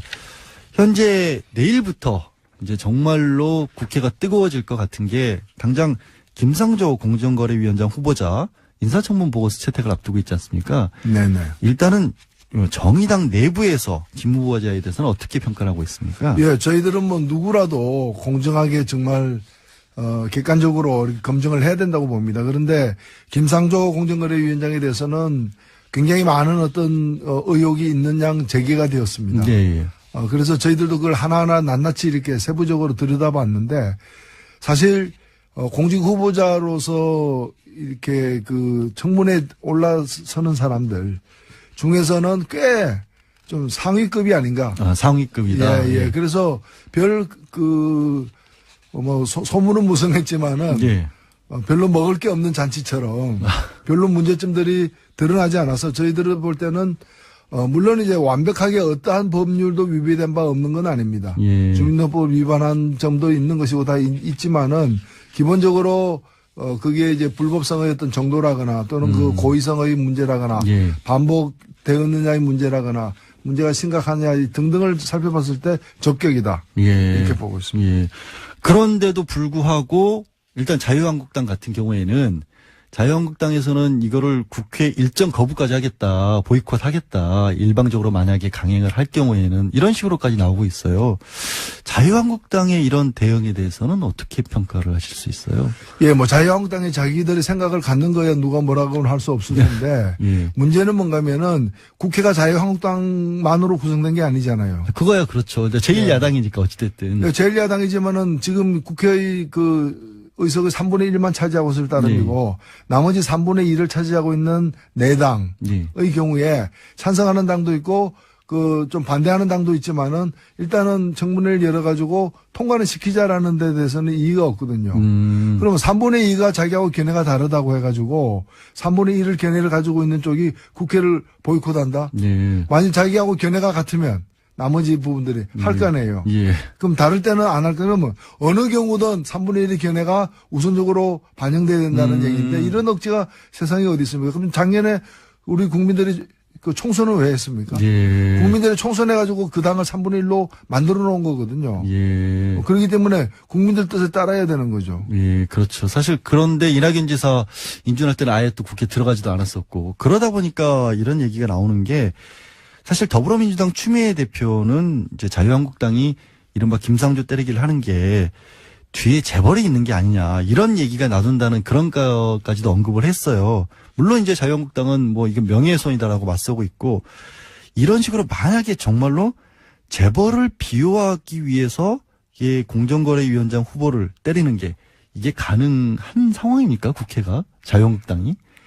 이 김상조 후보자에 대해서 제기되는 의혹들이 실제로 다른 공직 후보자들에 비해서도 굉장히 이제 좀 작은 의혹들인데 이걸 갖다가 굉장히 크고 강하게 이렇게 소문난 잔치처럼 이걸 몰아치는 것은 그 진짜 문제가 있어서라기보다는 문제 있는 것처럼 만들어서 낙마시키거나 아니면 앞으로 공정거래위원장으로서의 그 활동을 갖다가 제대로 못하게끔 상체기를 많이 내자라는 그런 의도가 있는 게 아니냐는 의혹이 있는데 저는 그 의혹이 근거가 없다고 생각지 않습니다. 왜냐면은 우리가 다 잘 알고 있는 것처럼 자유한국당에게 재벌은 오랜 고객 아닙니까?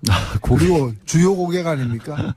그리고 또 이 두 집단이 하나의 경제 권력이고 하나는 정치 권력인데 오랫동안 협치를 해온 거 아니에요?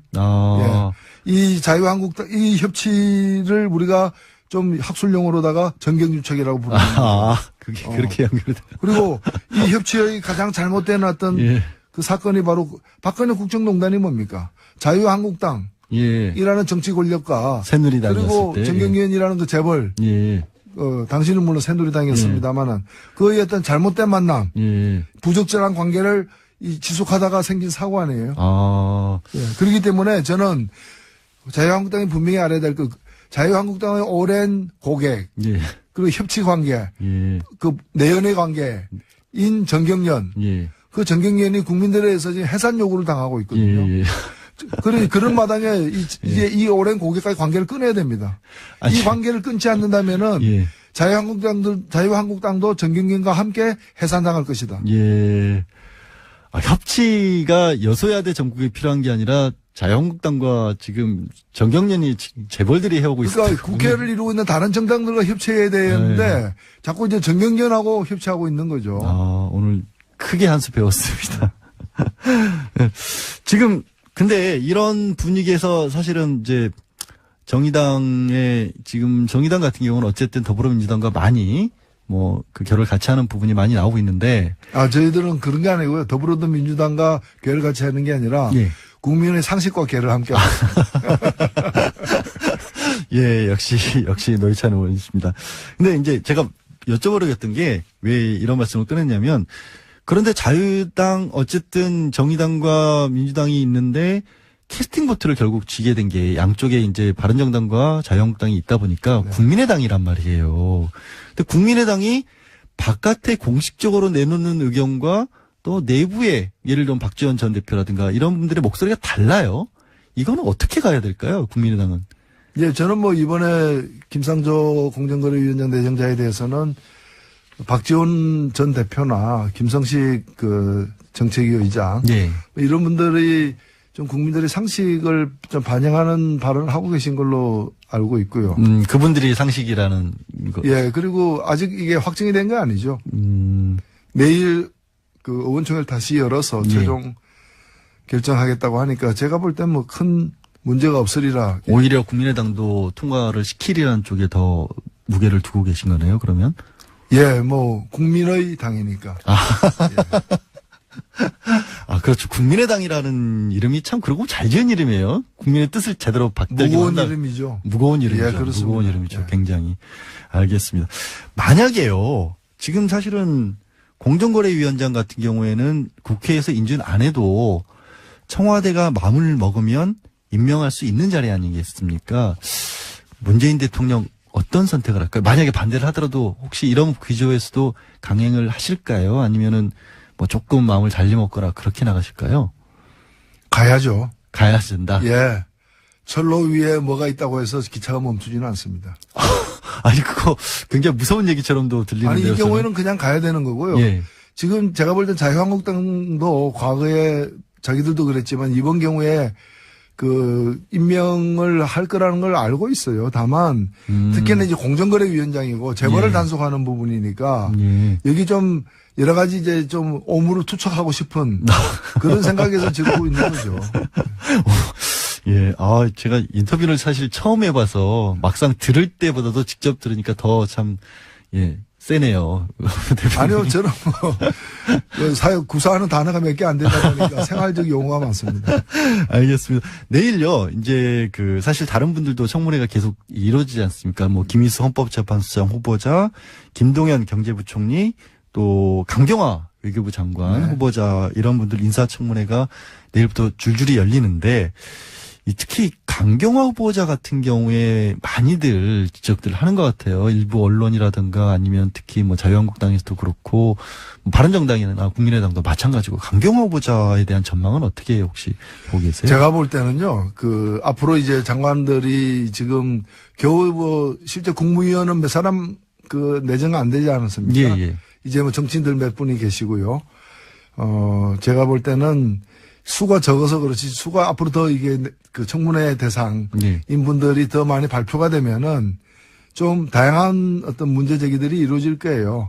지금은 어찌 보면은 좀 제법 긴 시간 동안 거의 2주에 가깝게 강경화 후보자고 몇 사람만 이렇게 딱 외롭게 있다 예. 보니까 표적이 집중돼 가지고 작은 문제도 침소봉대돼서 이렇게 되어가고 있는 것 같은데요. 저는 일단은 강경화 후보자 같은 경우에는 또 새로운 다른 어떤 문제 제기가 나올 수도 있기 때문에 예. 나올 수도 있기 때문에 청문회를 더 지켜봐야 된다고 생각되고요. 다만 이제까지 제기된 문제 중에서는 뭐 콘도를 갖다가 이렇게 공동명의로 자녀와 공동명의로 증여세 안 해서 냈다. 증여세 포탈 의혹이 있는 부분에 대해서는 몇 달 후에 다시 이렇게 팔았죠. 팔았고 팔았을 때 판 돈을 갖다가 공동명의자인 미성년 자녀에게 준 게 아니라 예, 예.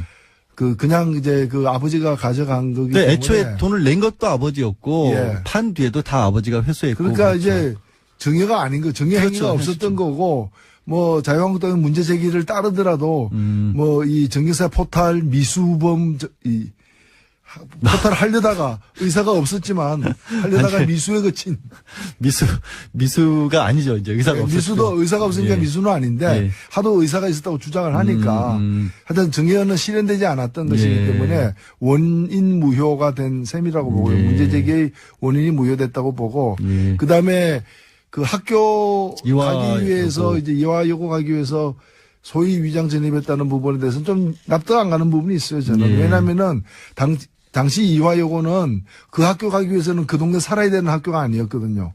공동학군이어가지고 예. 다른 지역에 살더라도 그 학교 갈 수 있는 예. 그 공동학군이기 때문에 이화여고 가기 위해서 위장 전입한다는 말 자체가 성립이 안 되는 말이에요. 아, 굳이 그럴 필요가 없었다. 그럴 필요가 없었죠. 예. 근데 주소는 또 이화여고 그 근처로 옮긴 건 사실이거든요. 관사라던 것. 근데 제가 그것도 이해 안 가는 게 옮긴 학생은 처음에는 학생만 이제 한 달 전은 있다가 나중에는 아버지 형제까지 그렇죠. 이제 온 거 아닙니까? 예.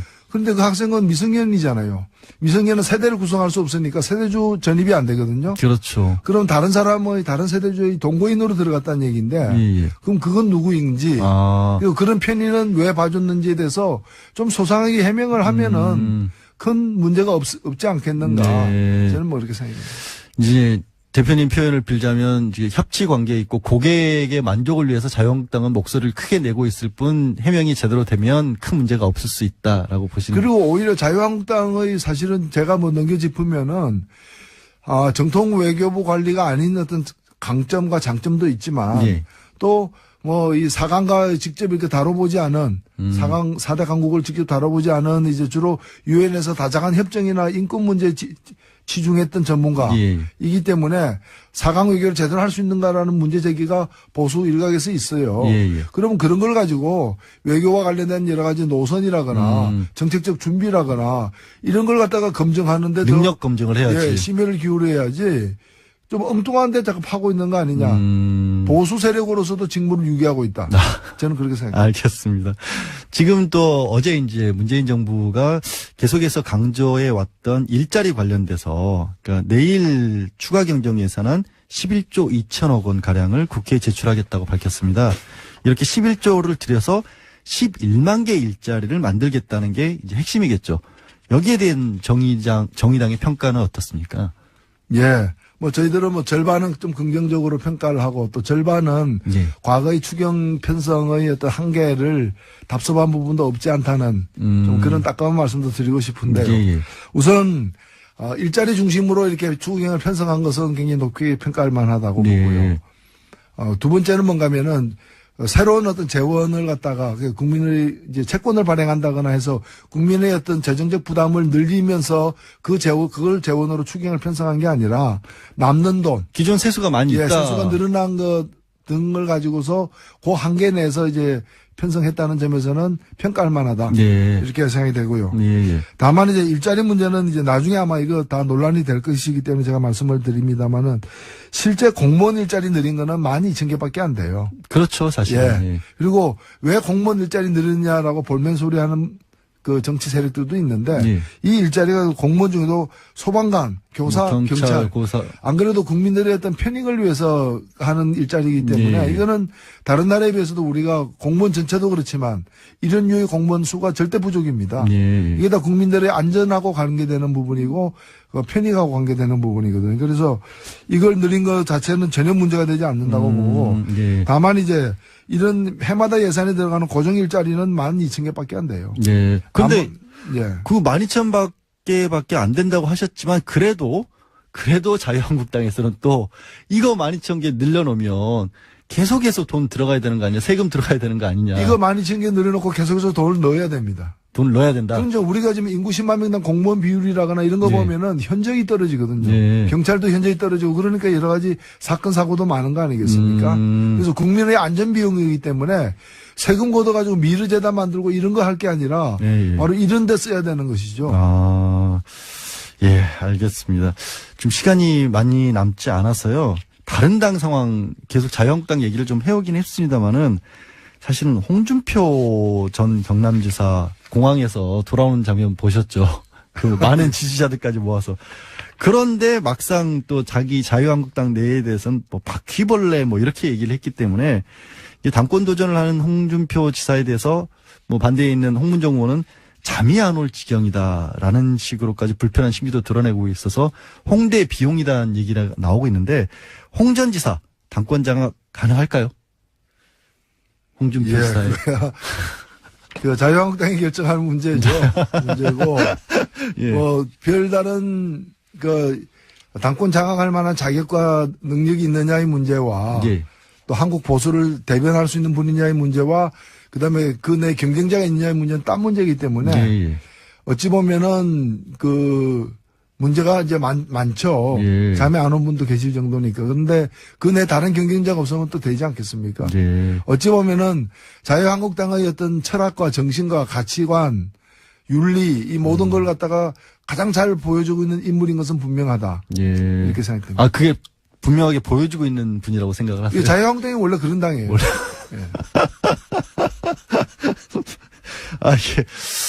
자유한국당에서 반론이 있으시다면 늘 말씀드리지만 반론 보장해 드립니다. 반론이 있다면은 그 홍준표 당대표를 안 만들어야죠.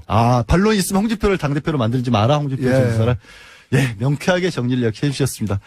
더 듣고 싶습니다만 시간이 역시 부족하네요. 오늘 말씀 고맙습니다. 지금까지 오늘 말씀 고맙습니다. 용모가 단정한 또 우리 양준 의사님하고 같이 하니까 좋습니다. 반갑습니다. 고맙습니다. 지금까지 정의당 노회찬 원내대표셨습니다.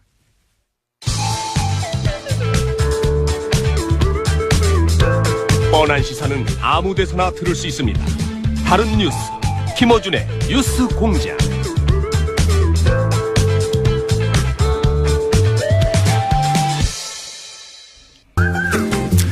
어려운 경제 이야기를 쉽게 풀어보는 시간입니다. 정태인의 경제는. 김어준 공장장은 늘 어렵다고 말하는 연구소인데요.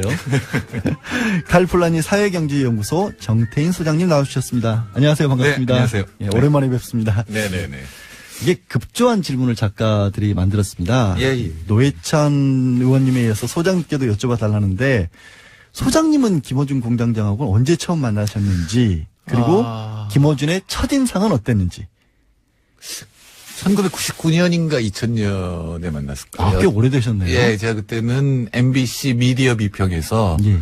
이제 보조 진행자 손석희 당시 아나운서와 같이 했었는데 그때 아마 김어준 총재가 예. 당시에 이미 총재란 말을 쓰고 있었는데 건방지게 아니 20년 전에 총재라 그랬어요? 예. 뭔가 이렇게 대한 미디어 같은 거를 모색하고 있었는데 예. 이제 뭐 그렇게 성공하지 못한 그때 정말로 양평동인가 어디 영등포에 이 공장 같은 데다가 사무실을 만들어 놓고 있었는데 그때 뭐, 이미 공장을 만들었었군요. 예, 만들기는. 무슨 삼국지를 뭘로 만들어서 뭐 파는 뭐 그런 상태죠. 굉장히 젊었을 때고. 삼국지요? 예, 삼국지를 게임은 아니었고 무슨 CD로 만들어서 뭐 파는 뭐 그런 일을 하고 있었죠.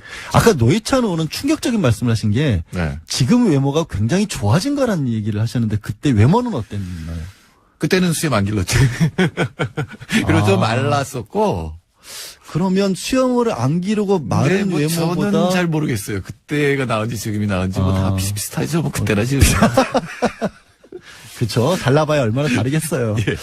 그러니까 본인은 잘생겼다고 생각하고 뭐 그리고 지금은 인기가 워낙 좋으니까 뭐 외모가 무슨 문제가 되겠습니까? 그래도 본인이 잘생겼다고 생각하는 건 잘못이죠. 근데 그거는 어쩔 수 없는 모양이에요. 노무현 전 대통령도 지금 제가 이 얘기하면 이제 굉장히 혼날 건데 객관적으로 저는 못생겼다고 생각했는데 이분이 2%에서 막 올라가면서 제가 혹시 이 TV 토론에서 이 질문을 의표를 찌른 질문이 나올 수 있잖아요. 당황하는 질문. 그래서 본인이 잘생겼다고 생각하십니까? 이런 연습을 했어요. 예행 연습하는데. 예, 근데 뭐 당연. 네. 그래서 뭐 본인이 잘생기고 인기 좋으면 잘생긴 겁니다. 잘생겼다고 믿고 인기 좋으면. 오늘 주제 얘기하는 게 낫겠습니다. 오늘 이야기해볼 주제가 뭐죠?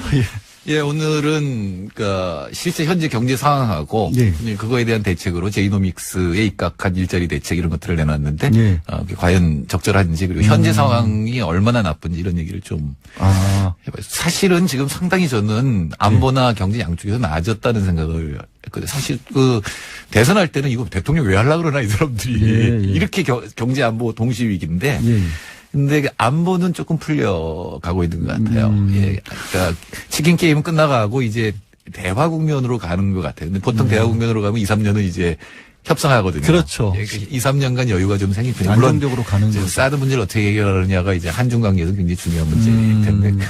근데 또 하나는 경제도 제가 예측하기는 1%대까지 떨어지는 잘못한 마이너스라고 생각했는데. 수출이 많이 늘었어요. 국제 경기가 좋아지고 있어서. 예, 전체적으로 이 OECD나 IMF 평가를 보면은 그동안도 회복세라 그랬는데 굉장히 여러 가지 조건을 많이 붙인 회복세였거든요. 항상 틀렸고 10년 동안. 이번에는 확실한 회복세고 특히 우리나라에 영향을 많이 미친 거는 반도체 가격이 급등을 했습니다. 반도체가 굉장히 큰 영향을 미치고 그러니까 이제 삼성전자에서 설비를 투자를 하거든요. 반도체 설비는 굉장히 고가의 설비이기 때문에 1분기에 우리나라 설비 투자가 한 5% 가까이 늘었어요. 4.6%. 보통 마이너스가 될 거라고 예측했는데 4.6%. 그리고 또 하나는 이건 좀 우려스러운 건데 건설 투자도 6.4% 늘어서 1분기에 1.1% 성장을 했고 이 속도로 간다면 뭐 4.4가 된다는 얘기니까 그거는 청신호긴 한데 문제는 이제 경제 전체가 나아지는 것과 달리 어제 장하성 실장이 브리핑할 때 이제 소득 양극화는 재난에 가깝다 이런 말씀을 하셨거든요. 정말로 지금은 이제 경제 전반에 관한 경기 지표는 좋아지고 있다는 말씀이셨고 그런데 개별 소득자들이 느끼는 것은 너무 또 다른 상황이다라는 그런 건데. 그래서 장하성 실장 어제 발표해 보면 그러니까 1분위 소득 1분위라는 건 우리나라 전체를 가계를 열러놨을 때 아래 2, 그러니까 20%의 소득이 9.8% 줄어들었다. 작년에. 그렇죠. 예. 이 얘기를 하셨는데 제가 오늘 통계청 자료를 뒤집어 봤는데 실장이니까 로우 데이터를 봤겠죠. 예. 전체적 분배가 악화됐습니다. 어분위 배율이든 진위 계수든 전부 악화됐는데 사실은 이명박 박근혜 정부 때 이 분배 지표가 개선이 됐었거든요.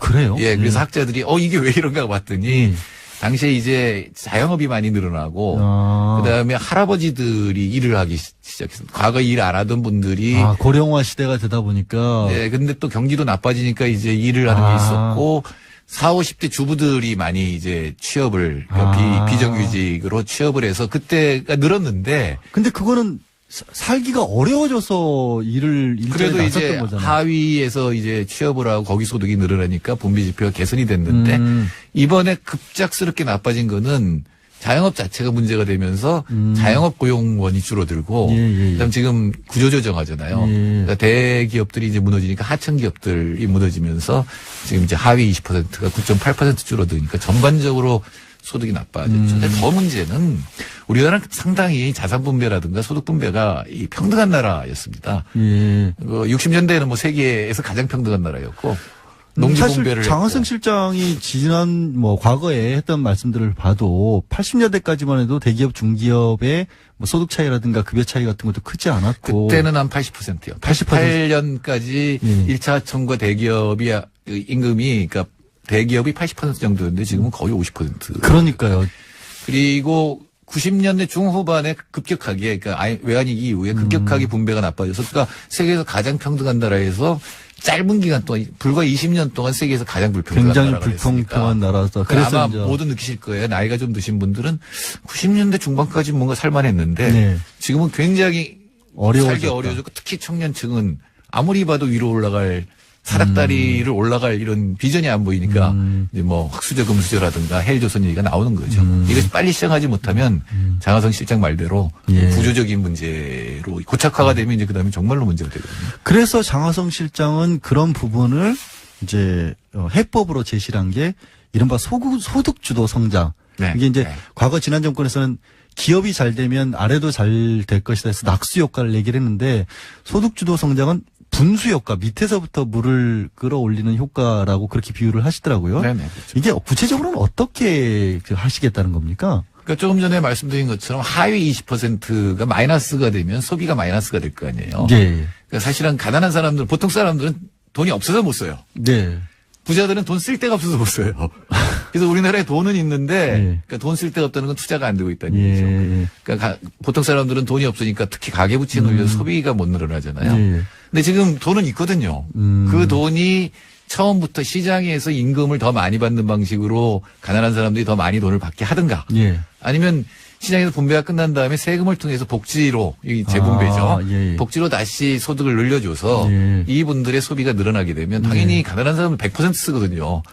쓸 수밖에 없으니까 생활비라도. 안 그러면 굶어 죽으니까. 근데 상위 10% 정도 되면은 다 못 써요. 어차피 이제 저축이 되고 그게 투자가 돼야 되는데 투자가 안 되면 결국은 부동산으로 가든가 부동산 투기로 가든가 아니면 그 돈이 그냥 이 유동 자산 돼가지고 이렇게 수익률 높은 데로 향하게 되거든요. 근데 그 돈이 가난한 사람들한테 시장을 통해서 또 하나는 이제 조세와 보조금을 통해서 분배 재분배가 되면 소비가 늘어나고 소비가 늘어나면 자영업이나 중소기업이 살 것이고 그럼 투자가 늘어나고 이게 이제 소득주도 성장론의 기본이죠. 그래서 예전에 이제 마중물이라고 하잖아요. 예전에 그런 기억들이 있으실지 모르겠지만 이렇게 펌프 우물 같은 것이 잘 물이 안 나오면 물을 부어서 물을 끌어내리는 끌어오게 올리는 그런 마중물 같은 것을 쓴다라고 하는데 그래서 그 마중물을 결국 쓰기 위해서 없는 일자리 만들고 이러는 게 결국엔 초기에는 투자가 들어갈 거 아니에요. 과연 실현할 수 있느냐. 결국 반대하는 데서도 예전에 증세 없는 복지 박정권에서도 얘기했다가 포기하지 않았느냐. 과연 이거를 임기 내에 이룰 수 있을 것이냐. 돈은 어디서 마련할 것이냐. 이런 어떤 반론들이 계속 나오고 있거든요. 그건 어떻게 생각하세요? 일자리에서 지금 이제 일자리 대책 발표된 거 보면은 이제 공무원 12,000개고, 대부분 사회 서비스 쪽이고, 그 다음에는 이제 취업을 보조해주는, 그러니까 장려해주는, 가령 중소기업에서 3명을 고용하면 세 번째 노동자에게 보조금을 주는 이런 식의 정책이 나오고 있는데, 그 자체로는 만들 수가 있는 거고, 그게 이제 소비를 통하고 투자를 통해서. 아니, 돈이 어디서 났냐. 거냐 이런 얘기를 하니까 사실 돈이 많거든요, 지금. 돈이 많아요. 증세해야 돼요. 예, 지금 우리 이제 문재인 대통령께서 선거할 때 예. 이 증세 얘기는 되도록 피했거든요. 법인세 같은 부분도 사실상 직접적으로 얘기는 안 하셨죠. 일부러. 예. 세금 올려야 돼요. 그거는 뭐 우리나라가 OECD랑 비교해봐도 중복지를 하려면 중부담은 해야 되거든요. 그러니까 이제 세금은 이제 여러 가지를 보면서 이제 올려야 되는데 특히 지금 이 문재인 정부 특히 장하성 실장의 정책 중에 제가 가장 걱정되는 거는 이 부동산에 대해서는 상대적으로 뭐랄까 이렇게 보겠다 그랬고 시장을 주시하고 있다고까지 얘기했는데 지금 좀 심각하거든요. 그러니까 소득주도 성장에 두 가지가 있는데 하나는 자본이 가져가는 소득, 자산가들이 가져가는 소득과 근로소득이 차이가 나는 거 하나가 있고 근로소득 내에서 또 불평등이 심해지는 게 있거든요. 그렇죠. 그러니까 두 개 측면이 있는데 일단 자산가 예를 들어 뭐 임대료를 많이 가져가는 거를 줄이면은 아무래도 근로소득 쪽 노동자들이 유리해지겠죠. 소비할 여력이 생길 텐데 그러니까 그 부분 자산소득과 노동소득의 불평등에 대해서는 지금 별로 얘기를 안 하고 있거든요. 근데 이 자산소득의 불평등이 바로 부동산 가격 상승하고 연결이 되어 있잖아요. 그러니까 부동산을 못 잡으면 그 부분 자산소득이 증가하고 근로소득이 상대적으로 줄어드는 부분이 있거든요. 근데 그 부분은 지금 노동소득 내, 근로소득 내의 격차에 지금 주안점을 두고 있잖아요. 그런데 근로소득이라든가 이런 거를 개선을 하기 위해서 뭐 비정규직 문제도 해결을 하고 뭐 2020년까지인가요? 뭐 최저임금 같은 것도 10,000원을 올리고 이런 부분들로 말씀을 하셨는데 문제는 그런 거에 큰 영향을 받는 게 대기업들이 아니라 안 그래도 어려운 중소기업이다라는 또 그런 반론들도 나오거든요. 그러니까 지금 우리나라 중소기업이나 지금 그렇게 최저임금을 올리면 당장 노동 일자리가 줄어들 거다라고 이제 주장을 하는데 최저임금에 대한 연구는 전 세계적으로 수천 개가 있어요.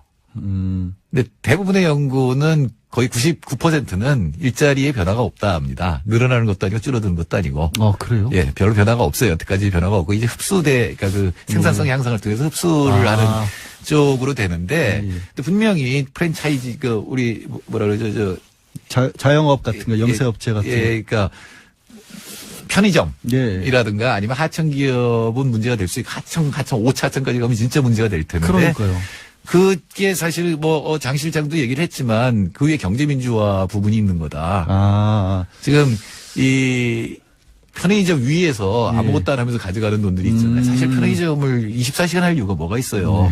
뭐 홍대에서는 24시간 할 필요가 있을지도 모르겠어요. 토요일 일요일에 일부 지역에서는 근데 주택가에서 이거 24시간 할 이유 전혀 없는 거거든요. 사실은 잠깐 편하자는 게 결국에는 국가 전체 내지는 나한테도 불편을 주는 일이 될 수도 있긴데 그거가 이제 운영하시는 분들 입장에서는 당장 또 그게 손실로 이어지니까. 아니 그거는 요구를 하는 거예요. 요구를 해서 사실 이 밤중에 아무 일 손님 안 오는데 아르바이트를 고용하면 이 사람들한테 임금 나가잖아요. 근데 그걸 요구를 지금 모기업에서 하니까 모기업이 가져가는 몫의 10%만 이 프랜차이즈가 가져가도 임금 올려주고도 이제 이윤이 더 늘어날 거다. 그럼 결국은 이제 마찬가지. 공정거래 쪽의 역할이 굉장히 중요해질 수밖에 없는 상황입니다. 김상조 교수도 과거에는 기업 지배구조 얘기를 많이 하다가 이번에 이제 되면서는 이제 이 불공정 거래에 훨씬 더 신경을 써서 하겠다라는 얘기가. 그러면 이제 장하성 실장의 계획이 결국엔 실현되기 위해서는 반드시 공정거래가 양축을 이루어져야 이게 가능하겠네요. 결국 한쪽에서. 거기다가 제 기대는 금융위원장도 좀 강력해져야 되고 금융위원장도 좀 이제 개혁적인 분이 오시기를 바랍니다. 저 김상진 교수야 되겠죠. 뭐 제가 그렇게 썼어요. 페북에다가. 야삼당이 반대하면 그럼 야삼당이 한번 후보를 내놔라. 오히려? 김상준 교수보다 능력은 보지도 않겠다. 더 깨끗한 사람이 있어 무조건 공정거래위원장 시켜주겠다. 제가 이렇게 페북에 올려놨습니다. 없습니다. 제가 아무리 봐도 없습니다. 이 얘기는 오래된 얘기인데 노무현 대통령이 이게 처음에 노무현 참여정부 때 만들었어요. 야당에서. 근데 너무 이 인사청문회 이걸 강하게 만드니까 이제 좀 어떻게 해야 되는 거 아니야. 그러니까 그때 노무현 대통령이 그랬어요. 냅둬라. 쟤들 아마 장관 못 만들 거다 그랬어요. 우리한테서 꼬아갈 거다 아마. 좋은 방법일 수 있겠네요. 근데 그게 점점 강화되고 있는 상태인데. 마지막으로 짧게 혹시 그렇게 소득주도 성장해서 성공을 거뒀던 해외 사례 같은 게 몇 나라 있을까요? 이거는 케인즈주의가 소득주도 성장을 했는데 제일 성공한 예는 스웨덴입니다. 아, 스웨덴? 스웨덴에서는 근데 이건 정말로 대기업 노동자들이 양보를 해야 돼요. 예. 수출 대기업 노동자들이 임금을 많이 받고 점점 격차가 벌어지니까 이 수출 대기업 노동자들이 자기 임금을 줄여서 영세 중소기업 노동자를 올려서 스웨덴이 고도 성장을 하게 된 거죠. 예, 알겠습니다. 복지에 마치 상징처럼 되어 있는 스웨덴처럼 우리가 된다면 정말로 좋겠습니다. 오늘 말씀 여기까지 듣겠습니다. 고맙습니다. 네, 감사합니다. 지금까지 칼폴라니 사회경제연구소 정태인 소장님이셨습니다. 뉴스공장은 오늘은 여기까지입니다. 저는 내일 다시 돌아오겠습니다. 착하게 삽시다.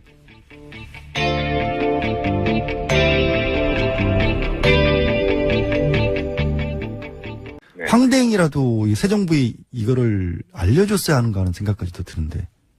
그러니까 모든 그 사드의 도입부터 전개 과정, 배치 그 과정이 모든 과정이 처음부터 끝까지 저는 굉장히 의혹이 많다 보거든요.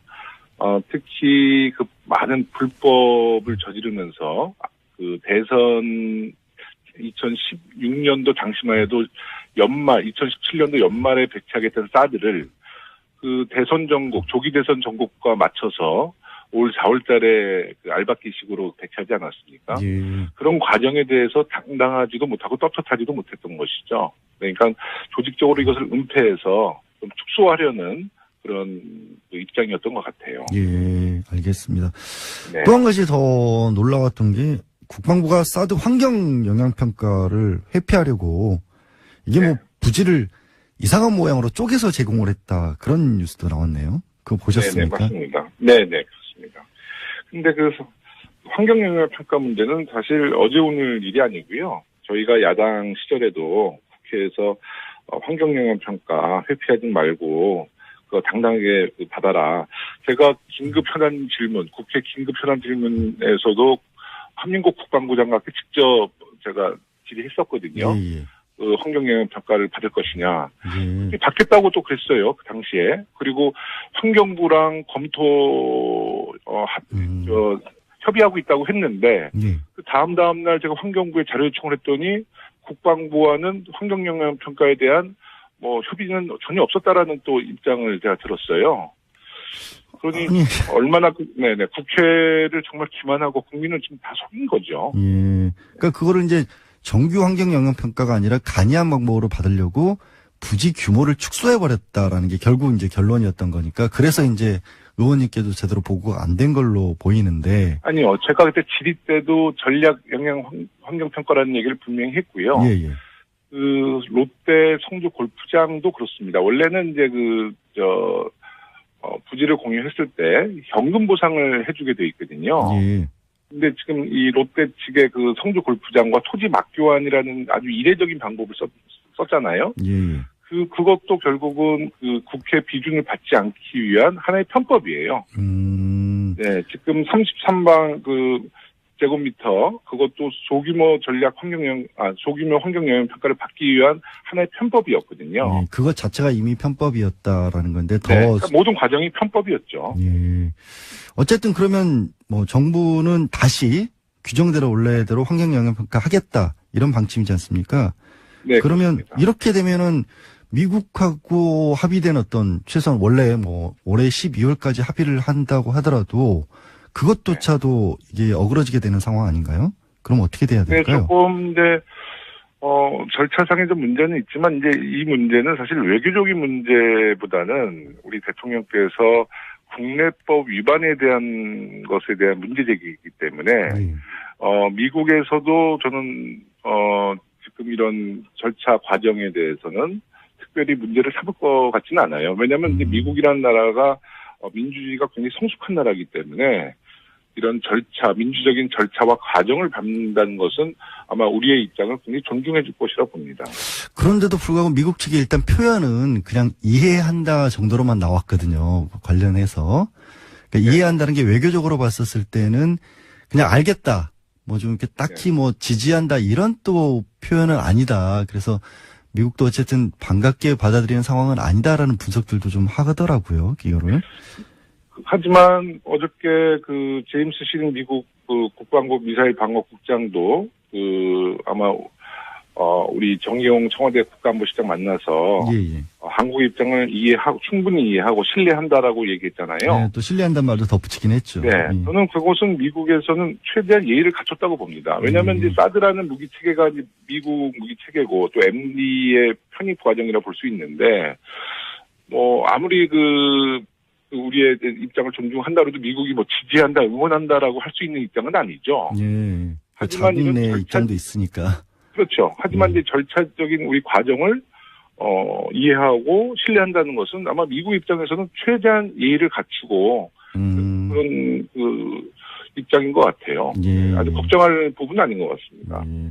근데 미국 입장과 관련해서 또 하나 좀 드는 생각이 네. 원래 이제 김 의원께서도 처음에 이 사건 사드 보고 누락이 네. 문제가 됐었을 때 이거는 청문회까지도 해야 되는 사안이다라고 좀 강력하게 요구를 하셨다가 아무래도 외교 갈등이나 이런 것이 좀 우려되셨는지 조금은 주춤하셨고 일단 청와대 그 조사 결과를 보고 어떻게 할지 좀 방침을 정하자 이렇게 좀 입장을 선회하셨는데 이제 상황에 대해서는 지금 상황에서는 어떻게 하실 계획입니까? 저는 절대 주춤하지 않았습니다. 주춤하지 않았고요. 예. 조금 신중한 거는 신중한 아마 하셨다. 예. 6월에 한미 정상회담이 있으니 예. 그래도 이제 대통령과 우리 문재인 대통령과 트럼프 대통령의 정상회담을 한번 지켜보고 예. 우리가 또 다시 행동을 해야 된다 보지만 지금 이제 저는 사드 전개 과정과 배치 문제에 대해서는 이제부터 시작이라고 보거든요. 예. 지난 박근혜 정부에서는 모든 과정을 다 은폐하고 투명하지 않게 이제 진행해 왔기 때문에 지금 청와대에서 어저께 보고서 누락 1차 발표가 있었고 네. 또 제조사가 들어가잖아요. 네네. 네, 제조사가 들어가고 이제 문재인 정부의 국방부 장관, 외교부 장관, 환경부 장관, 기재부 장관이 이제 임명돼서 있었고 그럼 그 두 사람도 모르게 이 사람이 독자적으로 결정을 할 수 있는 자리에 있는 건지 아니면 삭제 지시만 안 했더라도 어쨌든 알고는 있었던 건지 이런 부분은 아직 안 밝혀진 건가요? 그러면? 네, 어제 청와대의 발표에 따르면 두 사람이 관여했다라는 구체적인 지시나 내용이 현재로서는 확인된 바 없다라는 건데 하지만 의문이 남을 수밖에 없습니다. 왜냐하면 국방부 조직도에 따르면 장차관실 바로 아래에 국방정책실이 있거든요. 또 당연한 얘기겠죠. 네. 장차관실이 있고 장차관실 위에 대통령이 있는 거 아니에요. 근데 장차관실을 건너뛰고 보고한다는 것도 납득이 안 가기 때문에 분명히 더 알아봐야 될 사안인 것 같습니다. 예. 네, 어느 나라 군대인지 정말 예. 황당할 따름입니다. 해명도 정말 이해가 안 가고요. 이거는 청와대도 여기서 만약에 그쳐버리면 이게 청와대도 비난을 받을 수 있을 만한 사안이기 때문에 분명히 조금 더 알아봐야 될 것으로 보이고요. 국가안보실과 관련돼서 또 다른 뉴스가 있네요. 좀 좋지 않은 뉴스가. 네, 어제 김기정 국가안보실 2차장이 사의 표명했습니다. 어제 스스로 물러난 건요, 청와대가 인선 발표한 지 12일 만입니다. 새 정부 들어서는 수석급 임명직 가운데 첫 사의 표명인데요. 청와대는 건강 악화와 시중에 도는 구설 등에 대해서 도의적 책임을 지고 사의를 표명했다. 현재 병원에 있다. 이렇게 밝혔습니다. 지금 이분은 정식 임명은 안 됐던 단계인 거죠? 예, 현재 신원조회 절차 거치고 있었습니다. 그러니까 어쨌든 그런데도 사실상 근무는 하고 있었는데 자발적으로 물러나는 것 같은데 최근에 인사검증과 관련해서 청와대에서도 좀 강화를 하고 있고 또 야당 내 공격도 계속되고 있기 때문에 자체적으로 그럼 걸렀다고 봐야 할까요? 몰랐던 것들이 나오면서. 네, 여성단체가 김 전 차장의 임명에 대해서 문제 제기했다 이렇게 알려져 있거든요. 관련된 투서들이 민정수석실로 많이 들어갔다고 합니다.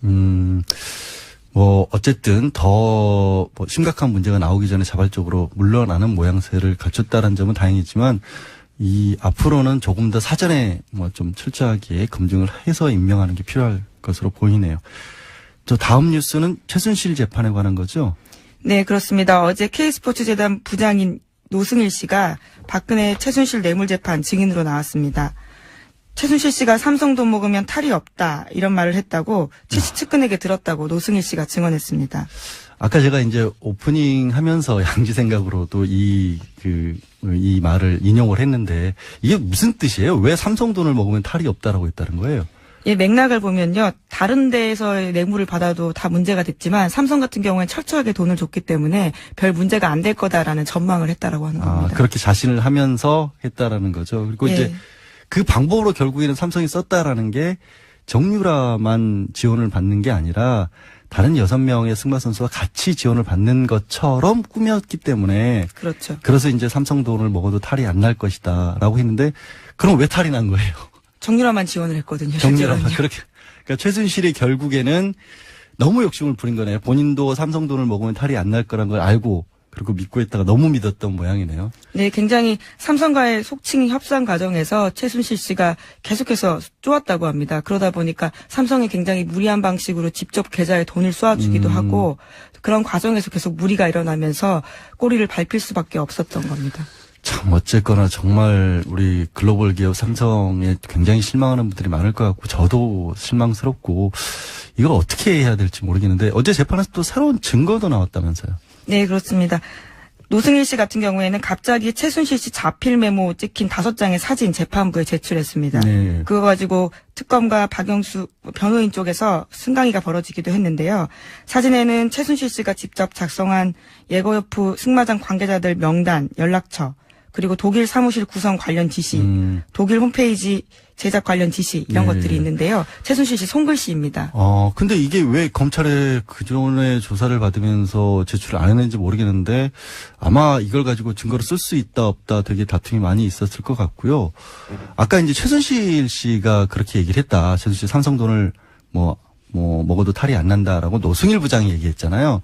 이제 이거는 만약에 이 얘기를 법원에서 증거로 쓰려면 최순실이 그런 얘기를 했다라고 또 확인을 해줘야 되거든요. 그러니까 노승일 부장이 전해 들은 얘기이기 때문에 그걸로는 끝이 안 나고 반드시 최순실에게 당신이 정말로 이런 얘기 했느냐를 확인을 해야 되는데 안 나왔다면서요. 네, 어제 피고인 당사자인데 이례적으로 법정에 나오지 않았습니다. 건강상 이유로 출석하지 않았는데 구치소에 머물던 중에 어지러움증 증세가 있어서 쓰러져서 허리 부분에 통증이 있었다라고 호소했다고 합니다. 아니 근데 최순실 씨 그동안에 사람이 좀 많이 바뀌었잖아요. 법정에서 나와서 소리도 지르고 검사한테도 심지어는 웃지 말라고 따지기도 하고 했다는데 하필 어제 나온 게 그게 정말로 넘어져서 그럴까요? 네, 취재는 안 됐겠죠. 게다가 내일 또 재판이 있거든요. 네. 내일 재판 나오겠다고 이야기를 했거든요. 금세 나올 수 있는 건지 모르겠는데 유달리 어제만 재판에 나오지 않은 겁니다. 김 기자 넘어져서 꼬리뼈 다쳐본 적 없죠?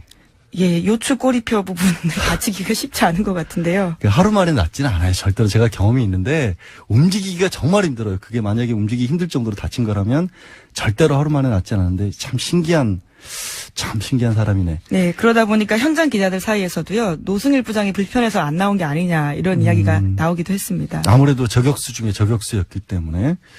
좀 다음 뉴스가, 이게 참 국민들 입장에서는 보기 좀 안타까운 뉴스네요. 네, 박영수 특검팀의 입 역할, 그러니까 대변인 역할을 했던 이규철 전 특검보가 동생 신동빈 롯데회장과 경영권 분쟁을 벌이고 있는 신동주 전 롯데홀딩스 부회장의 형사재판 변호인을 맡게 됐습니다. 예. 아니, 그러니까 신동빈 지금 부회장, 롯데 부회장이죠. 부회장 같은 경우는 검찰에 의해서 뇌물 공여죄로 그러니까 구속은 안 됐지만 이재용 삼성전자 부회장이나 이재용 삼성 부회장과 똑같은 혐의로 이분들이 아마 이제 하나하나 이제 지난 박근혜 정부에서 사드를 전개했던 그런 자료에 대해서 많이 좀 저는 공개할 거라고 봅니다. 이제는 네네. 그렇다 보면 이제 그런 과정 속에서 사드가 군사적인 실효성이 있었는지 없었는지 국방부에서 검증을 할 것이고요. 예. 또 환경부에서는 왜 환경영향평가를 이행하지 않았는지에 대해서도 아마 좀 검증을 할 것 같고, 예. 내부에서는 토지를 부여했던 그런 과정의 불법성에 대해서도 바로 잡을 것이라 보고요. 예. 또 외교부에서도 지금 저희가 많은 의혹을 지금 갖고 있는 이면 합의 문제, 사드에 대한 비용 문제 있지 않습니까? 이런 그렇죠. 문제가 하나하나 이제 진실이 나오고 국민들이 그 과정 속에서 그 의혹에 대해서 궁금해하신다 그러면 야당에서도 아마 지금 청문회에 대해서 약간 좀 소극적인 반응이지만 국민들의 공감대가 형성되면 예. 야당에서도 청문회를 받아들일 수밖에 없다. 저는 이렇게 생각하고 있습니다. 예. 네. 이제 각 부처들이 앞으로 조금 바뀌어서 해줘야 될 역할에 대해서 말씀을 해주셨는데 일단 국회에서는 국회 비준까지도 얘기가 나오고 있는데 이 야당에서는 또 이게 애초에 한미 상호 방위 조약에 의해서 이루어진 거니까 비준 사항이 아니지 않느냐 이런 반론도 나오고 있어요. 이건 비준 사항으로 계속해서 밀어붙이실 생각인가요? 저는 그 야당이 매우 저 4대 주의적인 발상을 하고 있는 것 같아요. 예. 왜냐하면 외교안보 문제는 우리의 국익을 놓고 판단해야 될 문제인데 예. 다시 언급하지만 그 사드의 군사적 실효성이 그 미국 내에서도 아직 검증이 되지 않은 무기 체계거든요. 실전 배치가 한 번도 되지 않았던 또 무기 체계고 또 주변 국가와의 갈등도 좀 최소화시켜야 되고 또 국민 통합도 위해서라면 국회 비준을 통해서 시간적인 여유를 갖고 여러 가지에 대한 문제점을 하나하나 조정해 나가는 것이 저는 맞다고 보죠. 네, 당연히. 그러니까 사드를 찬반을 저가 좀 문제제기하는 것이 아니라 당연히 사드라는 것은 국가 예산이 들어가고 또 근데 우리나라 국방에 아주 중요한 사항인데 이 문제를 국회에서 논의한다는 것을 저는 반대하는 것에 대해서 이해할 수가 없습니다. 아, 예. 네. 알겠습니다. 그러면 결국엔 아까 이제 4대주의라는 표현까지 쓰셨는데 그러니까 야당에서 제기하는 것처럼 이게 결국에는 한미동맹 균열을 부르는 거 아니냐 이런 주장에 대해서도 당연히 받아들이지 않으시겠죠? 지금 저는 문재인 정부가 들어와서 한미 동맹 관계는 더 강화될 거라 보거든요. 오히려, 예. 네, 강화될 거라 보는데. 어떤 측면에서 그렇게? 지금 이제 문재인 대통령께서 분명한 것은 민주적인 절차를 밟는 문제. 그러니까 사드의 전개 도입 과정에 대해서 국내법을 위반했는지 또 이것에 대해서 민주적인 절차를 밟는다는 것은 미국 대통령이나 미국 국민이 볼 때도 매우 긍정적으로 볼 겁니다. 대한민국도 민주주의가 아주 성숙한 나라구나. 그리고 주권 국가인 대한민국에 대한 위상도 더 올라갈 것이고요.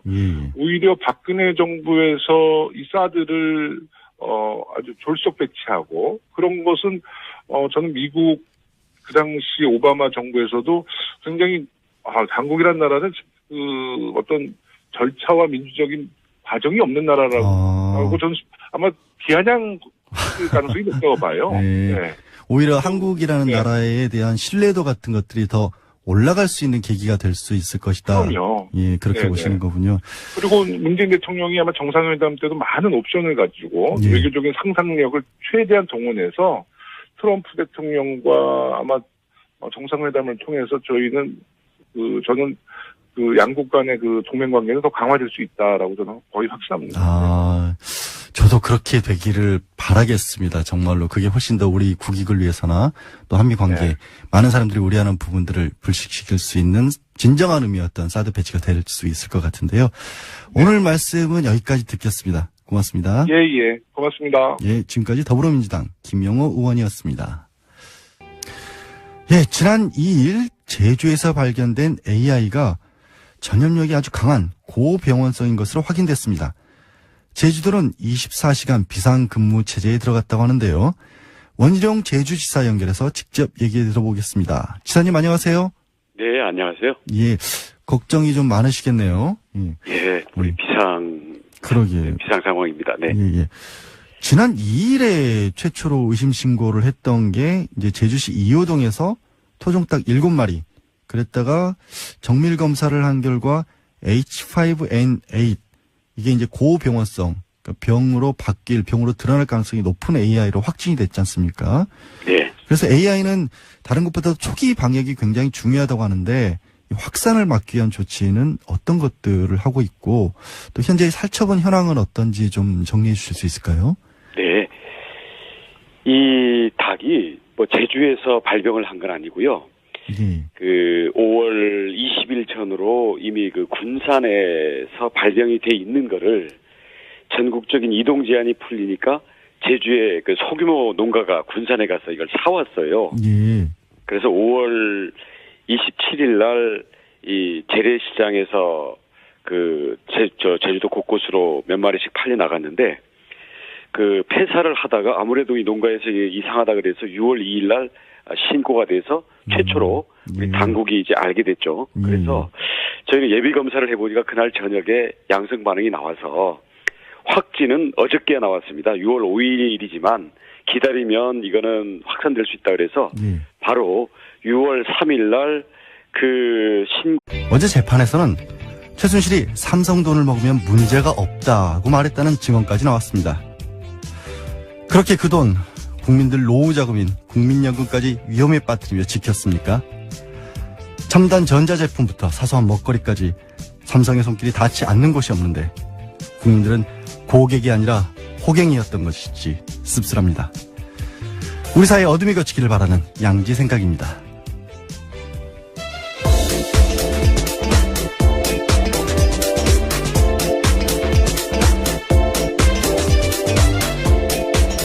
네, 안녕하세요. 양재르입니다. 이 정도는 알아야 할 아침 뉴스 이알류의 시사인 김은지 기자 나오셨습니다. 안녕하세요. 네, 안녕하세요. 공휴일인데 나와주셔서 고맙습니다. 네, 오늘 근무를 하고 있습니다. 아, 근무하세요? 네. 공장도 돌아가고 있습니다. 네, 그렇죠. 예. 오늘도 쉬는 날 들어주시는 청취자분들을 위해서 뉴스 시작하죠. 첫 번째 뉴스, 아무래도 어제 이제 사드 관련 얘기들이 좀 많이 나왔지 않습니까? 뭐 어떤 걸 가져오셨죠? 네, 국방부가 경북 성주 사드 부지를 주한미군에게 제공하면서 전략 환경 영향 평가 받지 않기 위해서 꼼수를 쓴 사실이 드러났습니다. 네. 법적 기준에 미달하도록 부지 전체를 둘로 나누고 단계적으로 제공하려 했던 정황이 청와대 조사 결과 확인됐습니다. 현행법상 부지 면적이 33만 제곱미터 이상일 경우에는 전략 환경 영향 평가 받아야 합니다. 네. 이를 피하기 위해서 전체 70만 제곱미터 규모인 부지 가운데 1단계로 32만 8,779m 제곱만 제공하고 나머지는 추후에 제공하기로 하는 편법을 썼습니다. 그러니까 33만 이상이면 전략 환경 영향 평가를 받아야 되고 그 미치면 그렇게 복잡한 과정을 거치지 않아도 되기 때문에 32만 8천이라는 얼마 차이도 안 나네요. 그렇죠. 그러니까 이게 전략 환경 영향 평가를 하게 되면 주민 청문회 같은 것들을 거쳐야 되기 때문에 당연히 이제 성주 쪽에서는 반대하는 목소리가 높을 거고 그걸 피하기 위한 방법이라는 게 부지를 조금 낮췄다는 건데 그것도 이상하게 바꿨다면서요? 예, 모양도요. 말발굽 모양으로 했습니다. 그러니까 거꾸로 U자로 잘라가지고 예. 환경 영향 평가를 피하려고 했던 거죠. 그러니까 골프장 전체에서 거꾸로 U자 모양으로 땅을 떼서 그것만 마치 사드 부지인 것처럼 해서 환경 영향 평가를 피해갔다라는 말씀이시네요. 네, 그리고 이번에도요. 전체 부지가 70만 제곱미터라는 사실도 처음 드러난 겁니다. 그러면 넘어가는 거잖아요, 무조건. 그렇죠. 국방부가 이제까지 이 사실조차도요. 다 은폐해왔던 겁니다. 아니 이거를 그러면 지금 우리 정부는 특히 문재인 대통령께서는 환경 영향 평가를 비롯해서 모든 것을 다 원점에서 검토하겠다는 입장이시잖아요. 네, 절차가 중요하다고 이야기 여러 차례 했습니다. 그러니까 사드의 필요성이지만 국민들이 공감할 수 있을 만한 절차를 거쳐야 논란이 잦아들 것이란 판단을 해왔기 때문에 다시 한번 해야 할 것으로 그렇게 상황이 바뀌었겠네요. 그러면. 네, 지금 그런 상황입니다. 예. 어제 사실 지난주에 도대체 어떻게 이런 일이 있었나 싶었던 것이 또 사드와 관련된 문제였잖아요. 어제 청와대에서 결과 발표를 했죠. 조사 결과 발표를. 네, 보고 누락 관련해서 조사 결과 발표했습니다. 청와대는 민정수석실의 진상조사 결과 위승호 국방부 정책실장이 지난 26일 청와대 보고서 초안에서 있던 문구 삭제 지시했다고 밝혔습니다. 그러니까 한 사람이 그렇게 한 걸로 어제는 나왔죠. 일단은. 네, 그렇습니다. 위 실장은 발사대 추가 반입 문구를 삭제한 것은 미군 쪽과 공개하지 않기로 합의했기 때문이다. 이렇게 밝혔는데요. 그래서 이전 보고에도 그런 내용을 기재한 적이 없었다면서 구두로 설명하려고 했다고 해명했습니다. 하지만 청와대 쪽에서는 구두 보고도 하지 않았다고 밝혔습니다.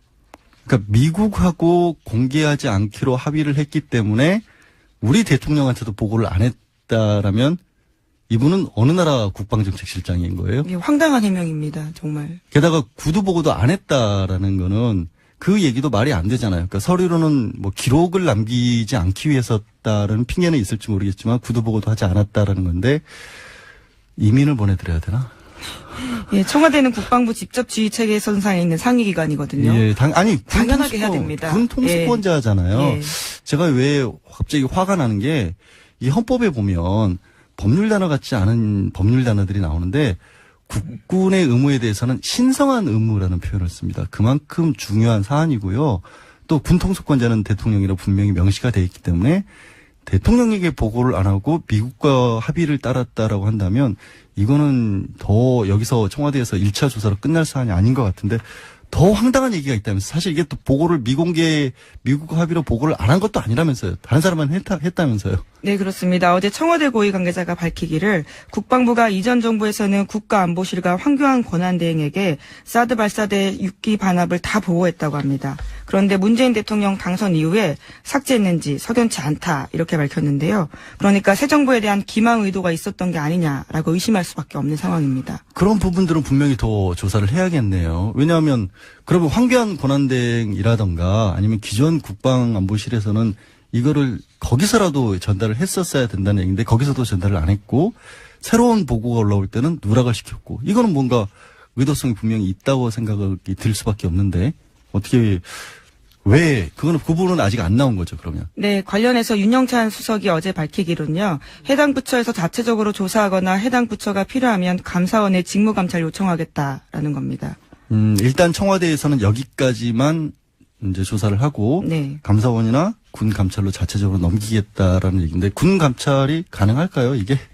글쎄요, 지금 여전히 한민구 장관이 존재하고 있고요. 또 김관진 전 국가안보실장 라인이 살아있다라는 말이 굉장히 많습니다. 그러니까 지금 여기서 위승호 정책실장만 지금 일단은 담당자 마치 책임자로 나왔는데 한민구 장관은 뭐 했다라는 거예요. 한민구 장관도 있었고 전 안보실장 지금 재판을 받고 있는 네, 중인데 그렇죠. 형인 신동빈 일본 롯데의 회장을 이규철 특검보 전 특검보가 맡았다라는 거잖아요. 네, 변호인 단에 들어가게 된 건데요. 이게 적절한가에 대한 논란이 일고 있습니다. 왜냐하면 특검팀이 롯데그룹의 최순실 지원 문제에 대해서 수사 검토했고요.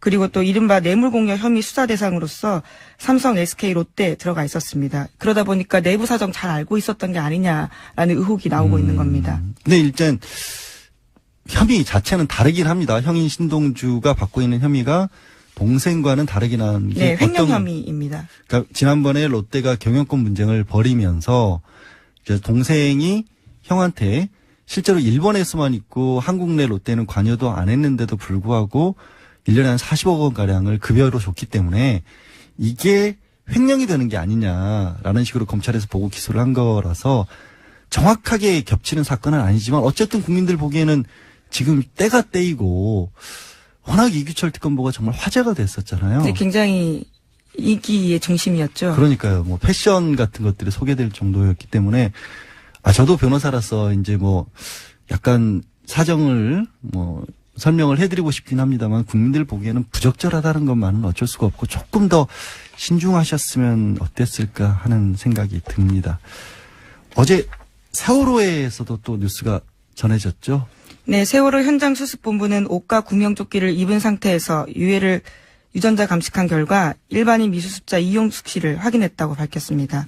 그러니까 미수습자 9명 가운데 지금까지 신원이 확인된 사람은 단원고 조은하 양, 허다윤 양, 고창석 교사, 그리고 이영숙 씨 4명입니다. 예. 이분이 발견되신 거는 그럼 예상했던 지점인가요? 세월호 내에서는? 네, 옷을 입고 있었기 때문에요. 이영숙 씨라는 것이 추정이 가능했던 부분이 있긴 합니다만은 명확한 조사를 위해서 DNA 검사까지 나오고요. 이번에 이영숙 씨라고 밝혀진 겁니다. 그렇군요. 뭐 안타까운 가운데서 또 수습을 했으니 어쨌든 다행입니다. 네. 이게 경찰이 이제 인공경찰로 다시 태어나야 될 시점인데 조금 그렇지 못한 모양이에요. 네, 살수차와 관련해서 경찰이 참수리차로 고쳐 부르겠다라고만 밝혔고요. 직수살수에 대해서는 인권이나 여당에서 하지 말라고 권했는데 그것에 대해서는 받아들이지 못하겠다고 밝혔습니다. 아니 그러니까 그 물대포 이런 거 쏘는 거잖아요. 속칭으로. 그렇죠. 그게 이제 살수차라고 하니까 무슨 킬러도 아니고 이상한 어감인 건 맞는데 그 이름만 참수리로 바꾸면 뭐가 달라지나요? 참되게 물을 이용한다라는 뜻으로 이름을 바꿨다는데요. 방법에 대해서는 여전히 바꾸지 않고 있습니다. 그러니까 방법을 안 바꾼다는 게 물을 직접적으로 직각으로 바로 사람에게 쏘는 것을 금하라고 했는데 그거는 안 받아들이고 이름만 바꾼 거잖아요. 그렇죠. 백남기 농민 사망 사건과도 관련되어 있다는 비판을 아주 많이 받아왔던 문제로 지적되어 바가 있습니다. 아니 이거를 받아들이면 수사권까지 주겠다고 경찰이 가장 큰 수건을 지금 해결해 주겠노라고 대통령이 공언까지 한 상황인데 그래도 물을 쏘겠다라는 심산이 뭔지 정말 차려준 밥상을 걷어차는 건 아닌지 좀 답답하네요. 예, 오늘 말씀은 여기까지 듣겠습니다. 고맙습니다. 네, 시사인 김은지였습니다. 감사합니다. 네, 고맙습니다. 고고도 미사일 방어 체계 사드 4기의 추가 반입 보고 누락과 관련해서 청와대 진상조사 결과가 발표됐습니다. 국방부 정책실장이 황교안 대통령 권한대행에겐 보고했는데 문재인 대통령에게는 보고를 하지 않은 겁니다. 비공개로 하기로 한 미국과의 약속 때문이라고 하는데요.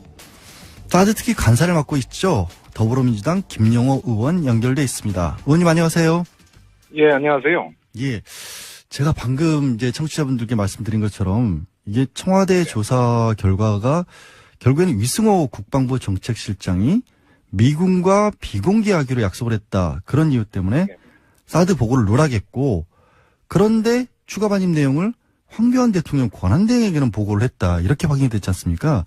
이거 어떻게 보세요? 정말 이해가 안 되죠. 그 박근혜 전 대통령이 이제 탄핵 정국에서 그 대통령 권한대행을 맡았던 황교안 대행에게는 보고했고, 국민에게 직접 그 대통령의 권력을 부여받은 문재인 대통령에 보고하지 않았다는 것은 정말 있을 수 없는 일이죠. 이게 그야말로 군 통수권자를 완전히 무시한 그런 행태로밖에는 볼 수 없다라는데, 근데 국방부 정책실장이 이거를 결정할 수 있을 만한 그런 권한이 있을까요? 이게 청와대 발표가 조금 좀 부족한 게 아닌가 하는 생각이 드는데. 네, 뭐 청와대 발표를 이제 믿을 수밖에 없는 지금 상황이지만, 저는 이 그 보고서 누락 문제는 위승호 국방부 정책실장뿐만 아니라 몇몇 국방부 관계자들이 조직적으로 은폐했다고 저는 볼 수밖에 없어요. 예. 네네.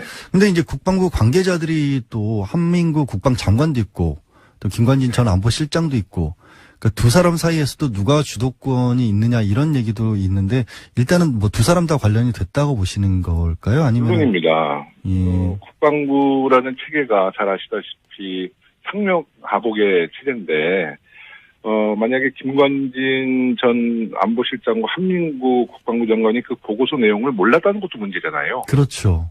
네, 그것도 몰랐다는 것도 문제고, 알았어도 문제고요.